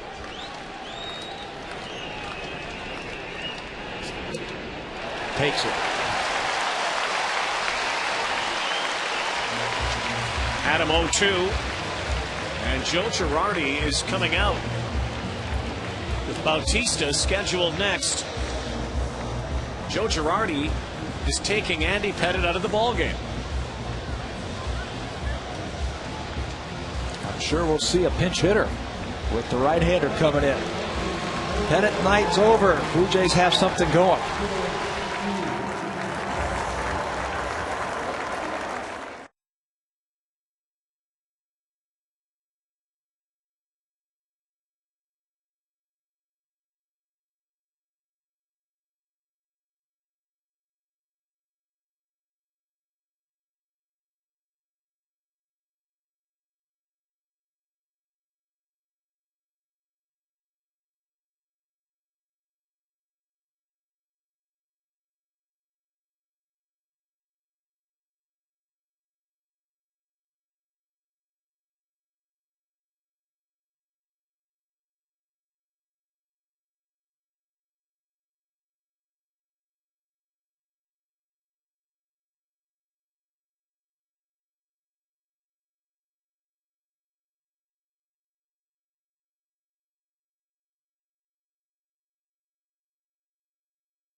I know 2 on, 2 out. Yeah, I really am. He got the first 2 batters here in the 7th inning easily. Then gave up the bloop double, fell behind. The batter, Barajas, ended up walking him. And that was it. Rob Barajas has been lifted for a pinch runner. John McDonald will take his place. Phil Hughes comes into the game. Takes over in tight situations here. As you see, his battery mate, Roy Halladay, give him handshakes. So the tying run is at second. The go-ahead run is right there, John McDonald at first base. Hughes is into the game, and Bautista will face him. Hughes has done a good job since they moved him to the bullpen. Coming in, throwing hard and throwing strikes. He has made 20 relief appearances this year, and his ERA is under 1. Former starter. That last pitch, mid-90s. 65 strikeouts in 63 innings this year. Oh, way behind Bautista. Andy Pettit not watching as they try to create a bridge to Mariano Rivera here, who has been lights out lately. In fact, his whole career practically. Yeah. 39 years old every year. This is what they have been missing since they moved Jabba Chamberlain into the starting rotation. That bridge that you were just talking about. Hughes was a starter, and now they can bring him in late in the game in these types of situations and say, hey, you got an inning, maybe 2, give me everything you've got as hard as you can for a couple of innings, and it has worked out for him. Bautista catches up with it finally, but still sliced away on a late swing. So you go from Andy Pettit and his ability to throw the off-speed stuff to this guy, a flamethrower. That'll mess with your timing. He also has a very good breaking ball that we have not seen yet.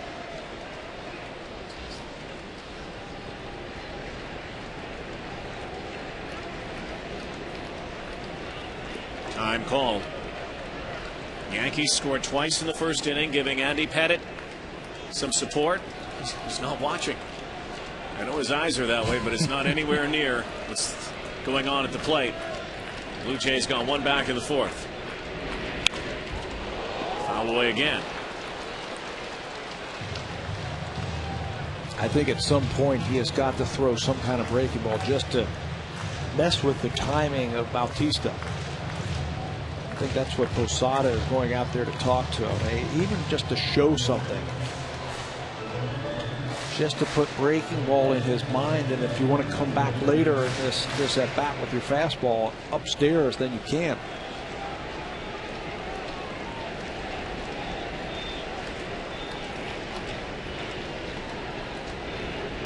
There it is. There it is, and look at that. Got him looking. Blue Jays leave 2 on and a runner in scoring position. Andy Pettit in position for his 9th win of the season.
Roy Halladay back out on the mound.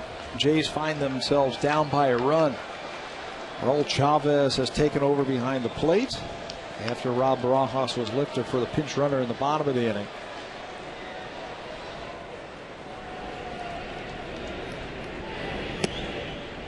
The former Blue Jay, Eric Hinske.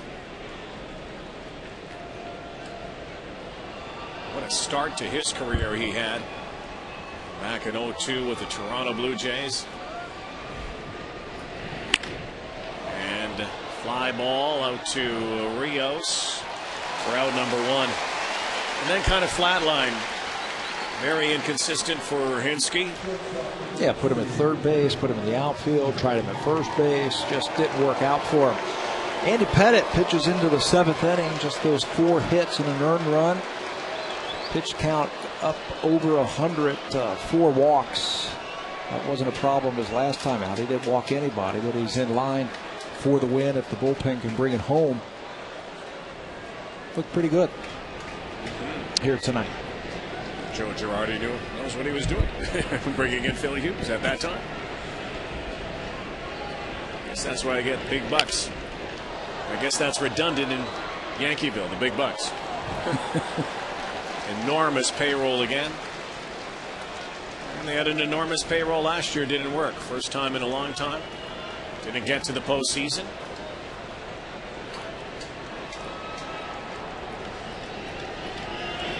Jeter's 0 for 3 tonight, a foul ball. There's still a lot of baseball to come, but the Yankees are poised to make it back there again. You look at the Yankees, Boston, and Tampa. 3 great teams, 3 of the best teams in baseball, and potentially 1 or 2 of those teams might not make it. Not even going to make it. Right. Powerhouses in one division. Aaron Hill, a quick glove. Roy Halladay is rolling right now.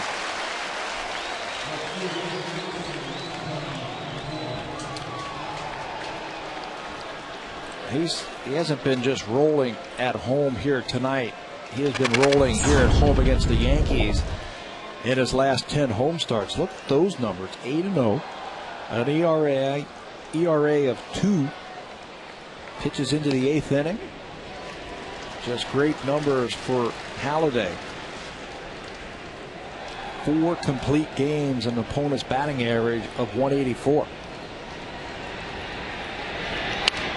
But fighting what he has fought that we talked about in the opening is run support. Yeah, no kidding. Again tonight.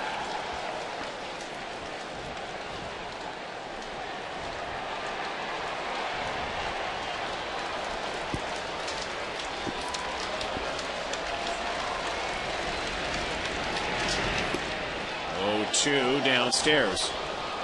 Sometimes as an ace you meet up with a lot of aces as well, and a lot of good pitchers.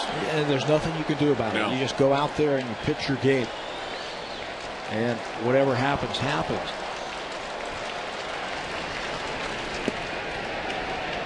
Downstairs again. That 1 unearned run in the 1st inning looks large right now. You got it. That error that was charged to Kevin Millar, but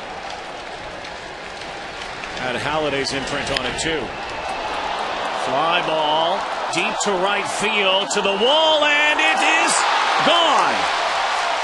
Johnny Damon does it to Roy Halladay again. We talked about it earlier in his career. Johnny Damon, a .349 hitter against Halladay. Touched him up now for his 3rd home run and 12th RBI. 2nd hit of the night. It looked like a hanging breaking ball. Up in the zone, and it speeds the bat up of Johnny Damon. Since 2006, coming into this game, Damon .366 against Halladay, and he gets him again. Little more breathing room now for Andy Pettitte. Due up for the Blue Jays now, who are 2 down. With 2 away here in the top of the 8th, the Blue Jays will go to the top of the order. Home runs are such a big part of the Yankees' arsenal. They have now homered in 82 of their 106 games. Look out. Way back. And it is It's gone. Speaking of home runs, back to back. The Doc gets rocked here.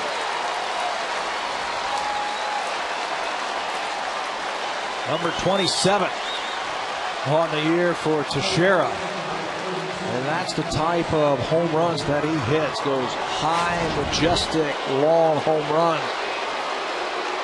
Cutter on the inner half and right into that home run stroke. He's got a nice little uppercut, just slightly, to get the ball in the air.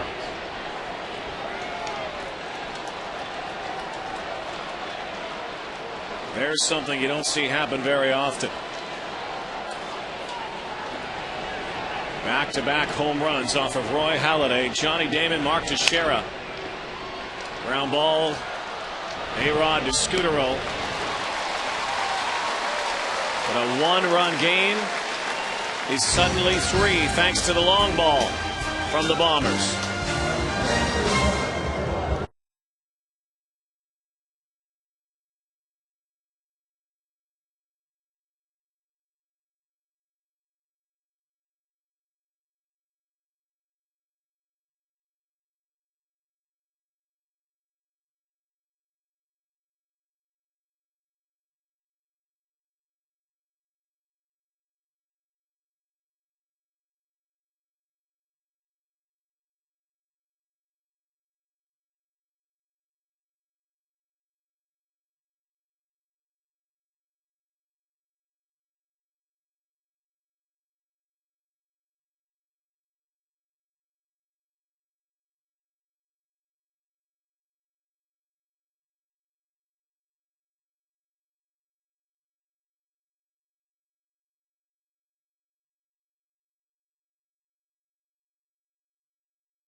Back-to-back jobs. In the top half of the 8th inning, Johnny Damon continued his impressive display against Roy Halladay. Mark Teixeira right after him. New right fielder Jerry Hairston Jr., one of the new New York Yankees. Yeah, he'll help this team. He can play different positions. An infield or an outfielder. A veteran. Back-to-back, the Yankees have done that a few times, and Teixeira has been involved in it now 3 times this year.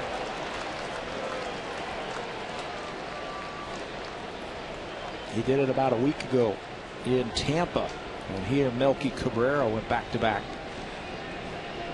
Tonight it's Damon and Big Tex. Down the line, Hairston. It was too deep for him, 3 rows in.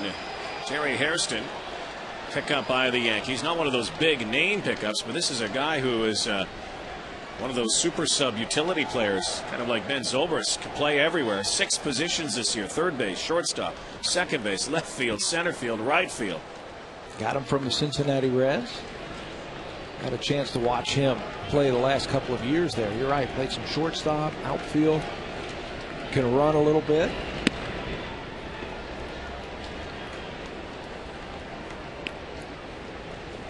Blue Jays just 4 hits here tonight. Tabby, 1 run. The old story for Roy Halladay lately is not getting enough support. The Yankees tack some insurance on in the 8th.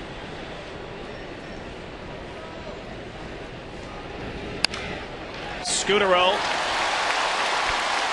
rips one into left field, and the Blue Jays need to get something going offensively here off of Phil Hughes in the 8th.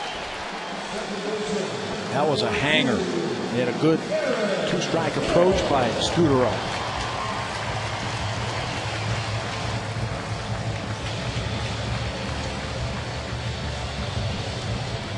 start of the order is coming up for the Toronto Blue Jays. Hill and Lind. Cleanup hitter tonight is Kevin Millar.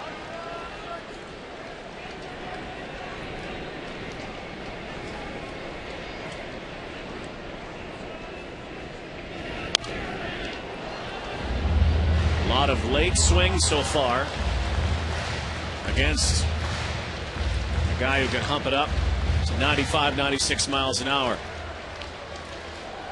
That's okay. If you can throw 95, 96, that helps. But you better put it in a good spot. You better keep it down or keep it on the corners. Any big leaguer can turn around a fastball. Got away with one there.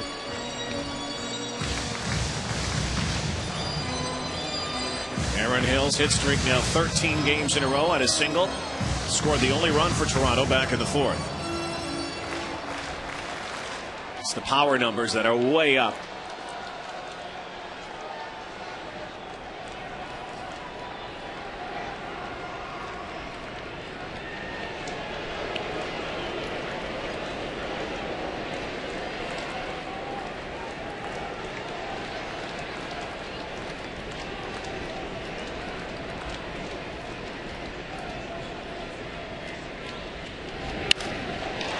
There's another base hit. And the tying run will come to the plate. That's what I mean about fastballs. You better throw it in a good spot. Good hitters can turn around hard fastballs. 2 strikes. Hughes is going to come right after him with a fastball, but it's right down where Aaron Hill likes it, right on the inner half. Solid single to left field, his second hit of the night.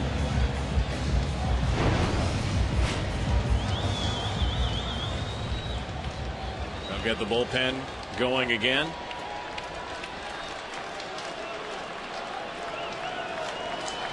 Two on, nobody out. And Adam Lind could tie it with one swing.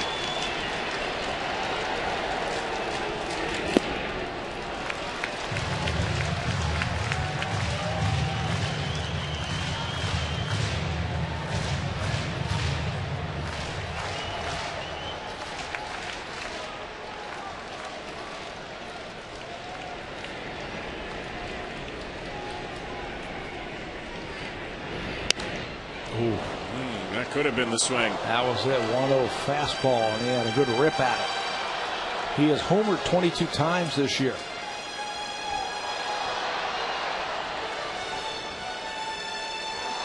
He was looking for number 23. Watch this one. Posada wants it down, and it's about belt high in the middle of the plate.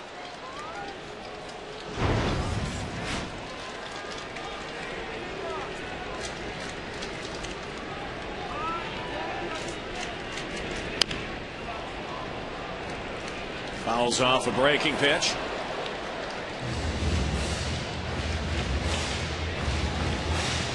A little surprised that they don't have a left-hander.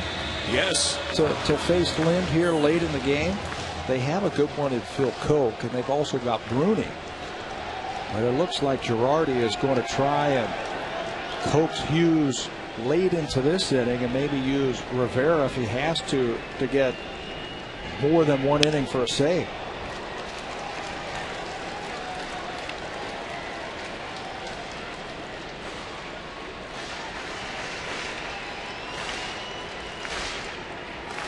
If there ever has been a vulnerability in Mariano Rivera, he's been a machine through the years. It's sometimes when he was a little more than one inning.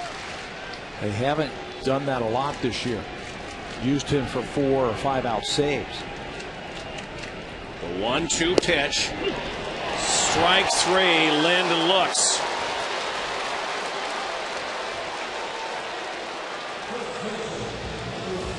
It's a big out. Huge Big out after leadoff singles by Scudero and Hill. Right at the knees. That side shot will show you that it was right at the bottom of the strike zone, right at the knees, and I think Adam Lind knew it.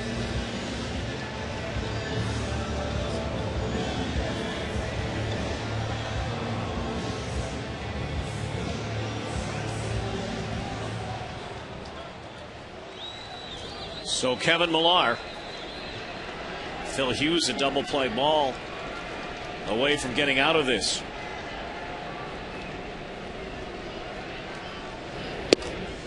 Millar couldn't catch up with that. 94-mile-an-hour heater.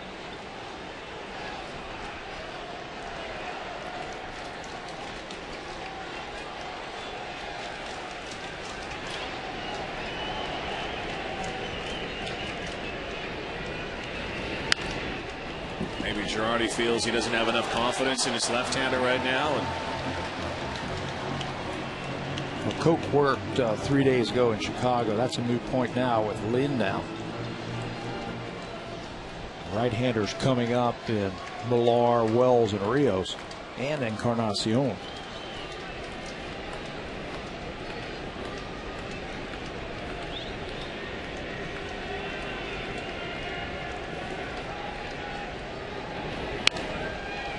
Fouled away and spoils it. Big catch made by the fan back here. Just a great buzz in this building here tonight. Yankees always draw a crowd no matter where they play. They're the biggest draw on the road. They lead in attendance at home and on the road in baseball.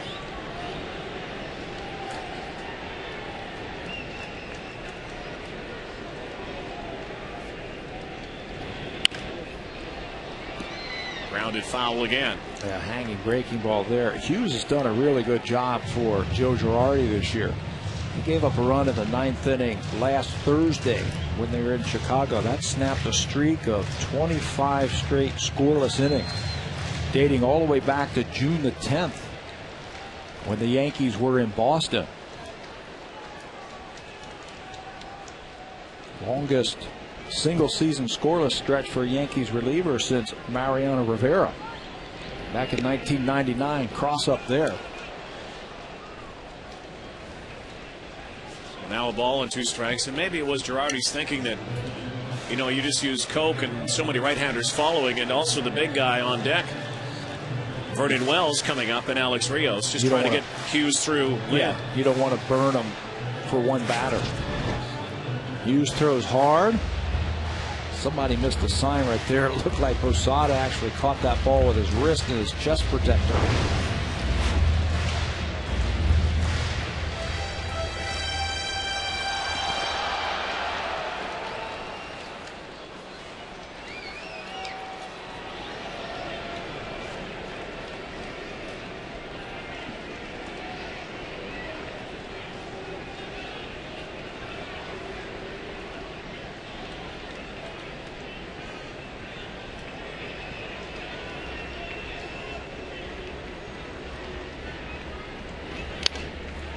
Fouled away again.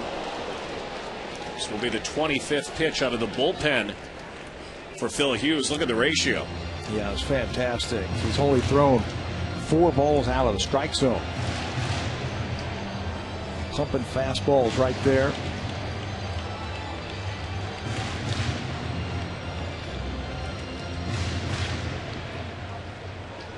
Yankees doing their best to spoil the Roy Halladay homecoming.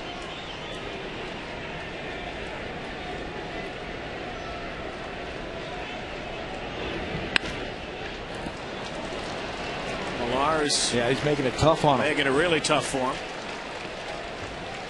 Fouling off a lot of breaking pitches, and the out pitch right now, of course, for Hughes is that heater. He has had his moments as a starter, Phil Hughes, but when you go to the back end of the bullpen, they need 1 inning, maybe an inning and 2/3. You can take those 4 pitches you have as a starter and condense it down to 2 pitches. Fastball, breaking ball. He's got a good enough fastball that he can get it by a hitter, so he can throw it as hard as he can for an inning. There it is. Yep, froze him. Millar doesn't like the call. Thought it was inside.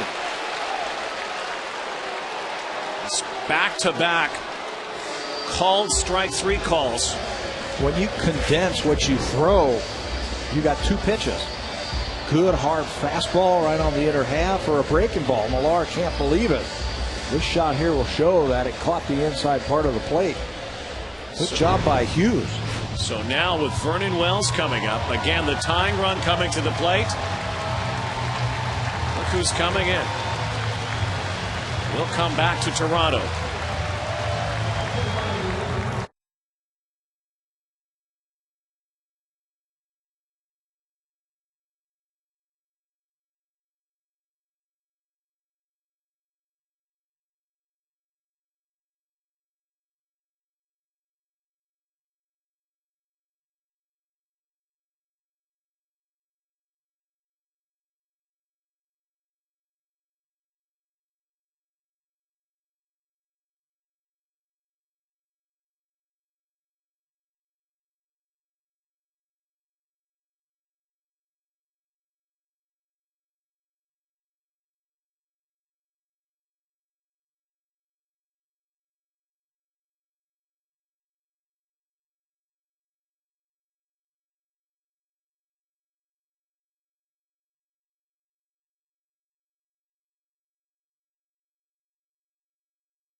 Brought to you by Rogers High Speed Internet, the fastest and most reliable, period.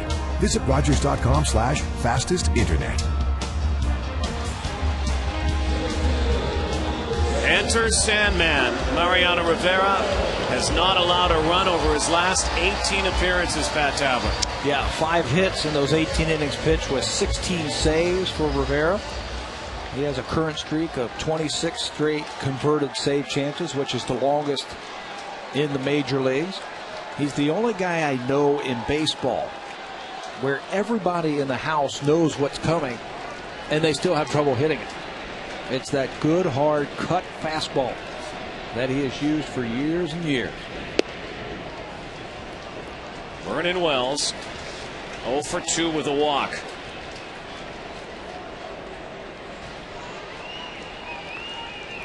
Not too shabby lifetime against Mariano Rivera.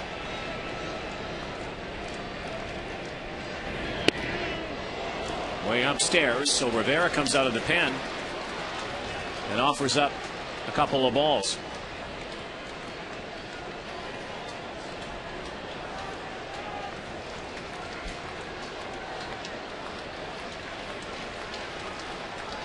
Blue Jays threatening here in the 8th. Down 3. 2 away, 2 on. Misses again. 3-0. And Alex Rios is next. Wonder if he had enough time to get loose.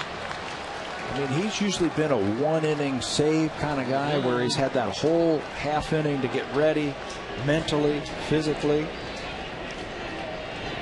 We had that shot of him just kind of getting loose after Scudero and Hill got on.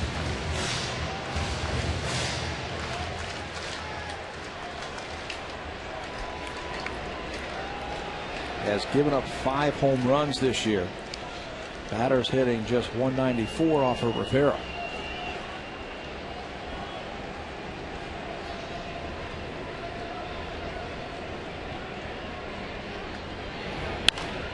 Hit hard to the wall, and oh, it's off the wall.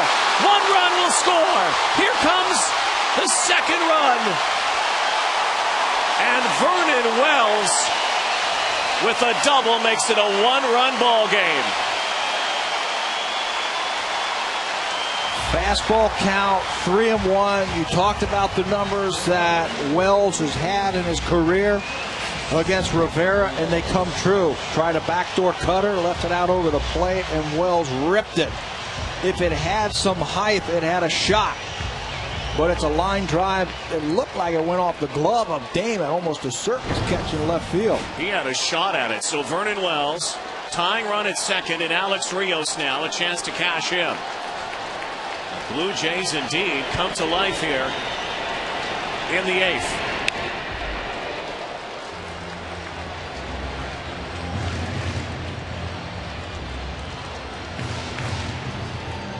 You don't think Mariano Rivera is loose, do you? Just it didn't look like he was ready. It didn't look like he had his normal time to get ready out there. Few pitches, you know, the bullpen signals down that they're ready. I don't know. His fastball doesn't look like it has his giddy up that we usually see. Rios tonight 0 for 3, but a sac fly. And 0-4 against Rivera.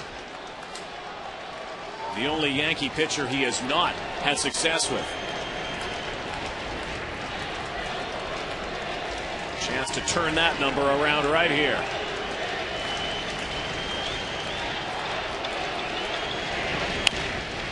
Ground ball.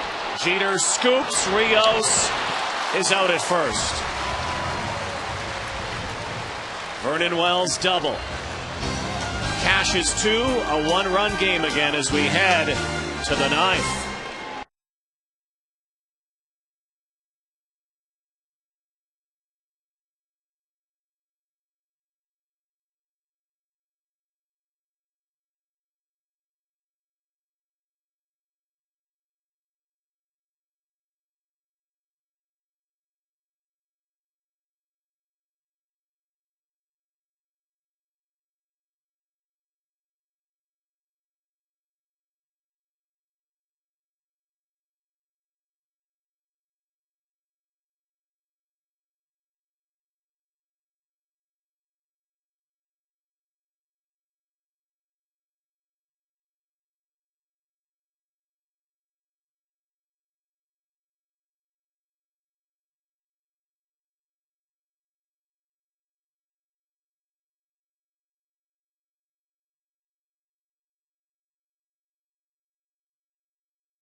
And will not be reproduced or retransmitted in any form. Any accounts or descriptions of this game may not be disseminated without the express written consent of Rogers Blue Jays Baseball Partnership. We head to the 9th when it all looked lost for Roy Halladay. Still in the ball game, still a chance to win, but first pitch swinging. Hideki Matsui sends Vernon Wells, and it's out. Just like that. Matsui mashes one. We were talking in the break about Doc cannot give up anything in this inning. Blue Jays momentum, feeling it. First pitch swinging Matsui, his 4th career home run off of Halladay, and it's deep to center off the center field camera. Just when the Blue Jays scraped back, Matsui gives Rivera a little cushion here too. Another 2-run advantage. Jorge Posada. The damage really inflicted though in that 8th inning. The back-to-back home runs by Damon and Teixeira. We said it doesn't happen very often. In fact, it's only happened once before. Back-to-back home runs off of Roy Halladay in his career. You have to go back to 2007. Right here at Rogers Center when the Tampa Bay Rays came into town, and B.J. Upton and Carl Crawford got Doc in the 4th inning in that game. Yankees turned the trick here. Last inning with Damon and Teixeira.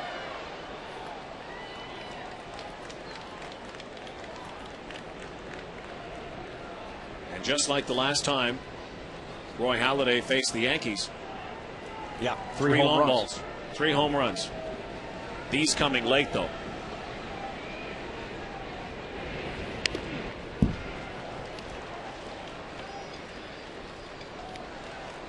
how quiet is it here now at Rogers Center?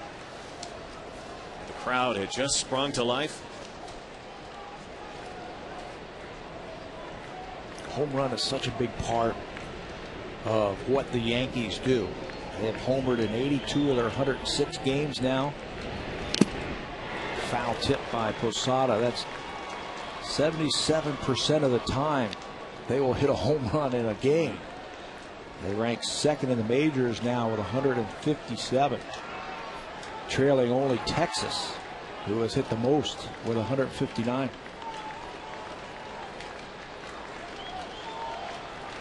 Three home runs by the Yankees in their last 4 batters. Very unlike Halladay. Foul territory. Encarnacion makes the play.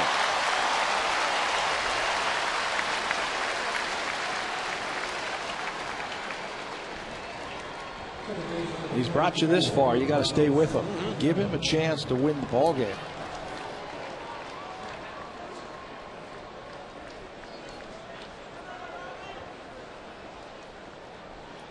Robinson Cano, single, couple of ground outs tonight, one into a double play. That was back in the 7th.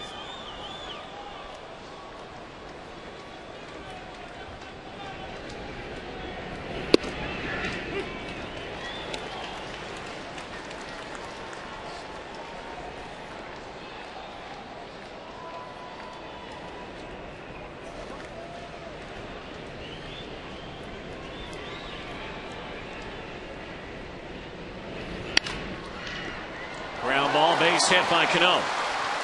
Past an outstretch, laid out Aaron Hill. In Doc's last start against Seattle, he gave up a season high 11 hits in the 7 innings. Ball up to Cano, and he rips it into right field for the Yanks' 10th hit.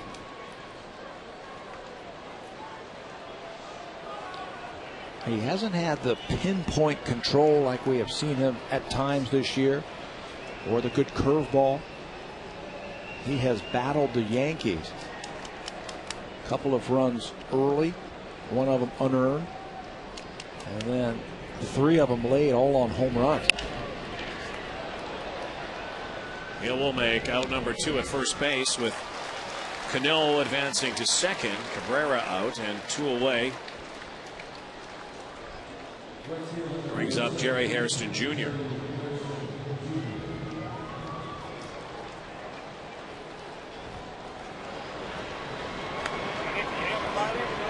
This is the 8th time in Roy Halladay's career that he has given up 3 home runs in one game. He's never given up more than that. But again, it was a pitcher's duel. You know, runs were at a premium. Nobody was really hitting the ball hard up until that top half of the 8th inning. Jays were hitting it hard at times, yeah, right at the Yankee fielder.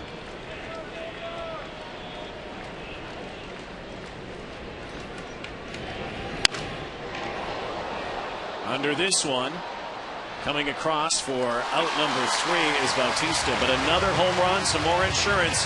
We go to the bottom of the 9th, bottom of the order coming up for the Blue Jays. Down 2 to the Yanks.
gives up 3 home runs.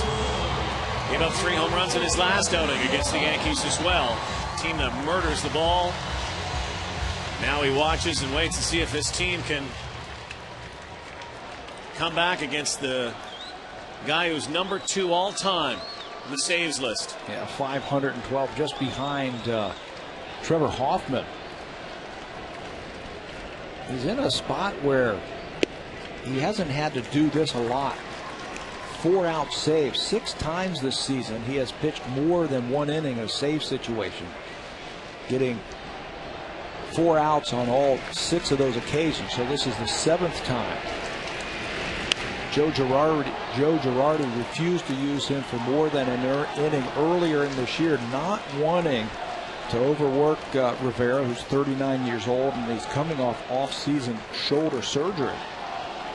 He brought him in a game in April in Boston for a 4-out save, and he blew it when he gave up a 2-run home run to Jason Bay earlier this year. Girardi didn't ask him to get a 4-out save again until May the 20th, so twice more in June, twice in July, and now here first week of August. 2 balls and 2 strikes to Edwin Encarnacion. Red Sox lead Tampa Bay 2-0 in the 7th right now, so the Yankees watching that board, and this is when you start to watch scoreboards to get into August. Half-game lead on second place Boston. Encarnacion. Easy play for Cano. You got to be a nimble first baseman if you're going to play way off the line, and that's where Mark Teixeira was playing.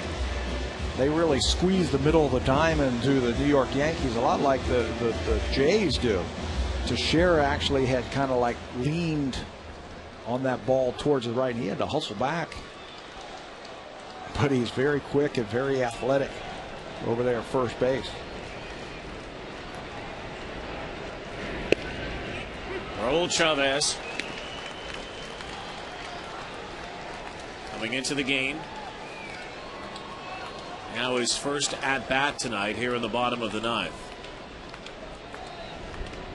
Jays down 2. Jose Bautista on deck. Yanks are 53-1 when leading after 8 innings this year. Big reason, and the only reason why, is because of that guy there. Just picked up his 30th save his last time out. He now has 7 consecutive seasons of 30 save, and that matches Trevor Hoffman for the most all time.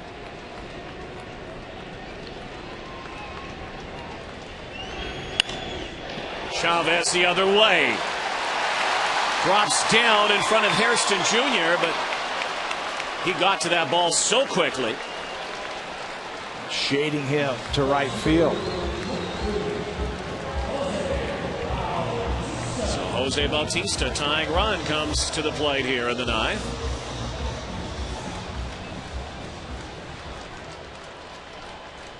I think that's what you have to do against Rivera. You got to think the other way if you're a right-handed batter.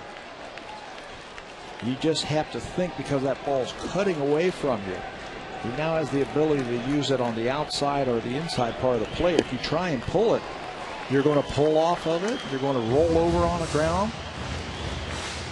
You get a lot of ground ball outs or off the end of the bat. I think your approach has to be what Chavez just did. Just punch that ball.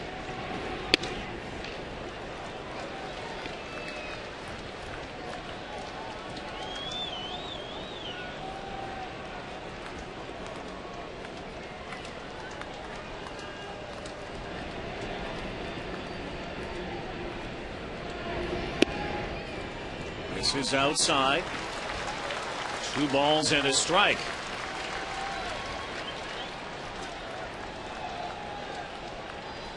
Familiar dip. And then the delivery from Rivera.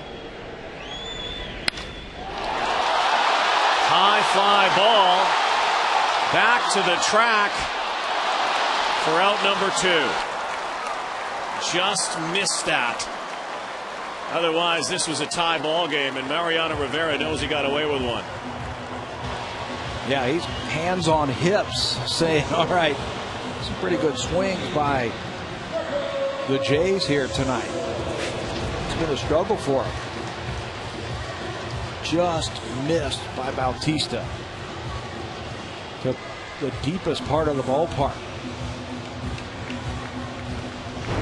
So the Blue Jays down to their last out. Game 1 of this little mini series.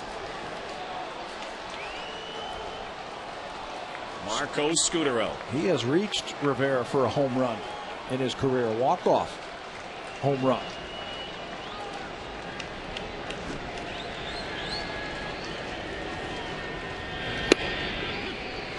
Watch it, strike one.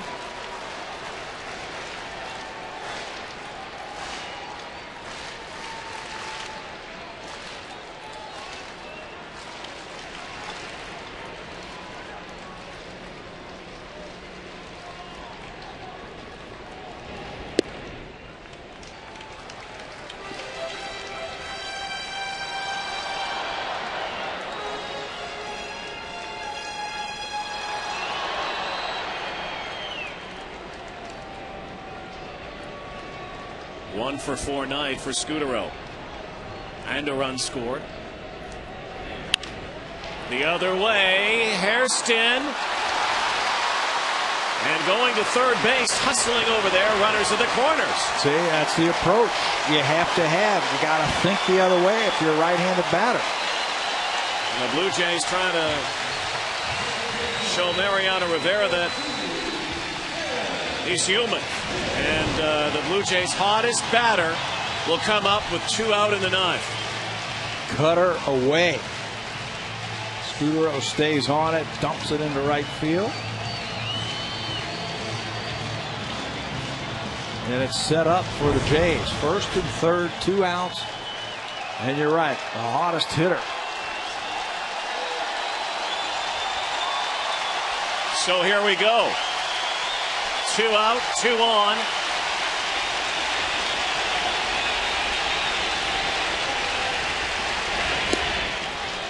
Will not get him chasing. And Aaron Hill a 2 for 4 night. Only faced Mariano Rivera 8 times. Just 1 knock. Wants it inside. 2 balls, no strikes.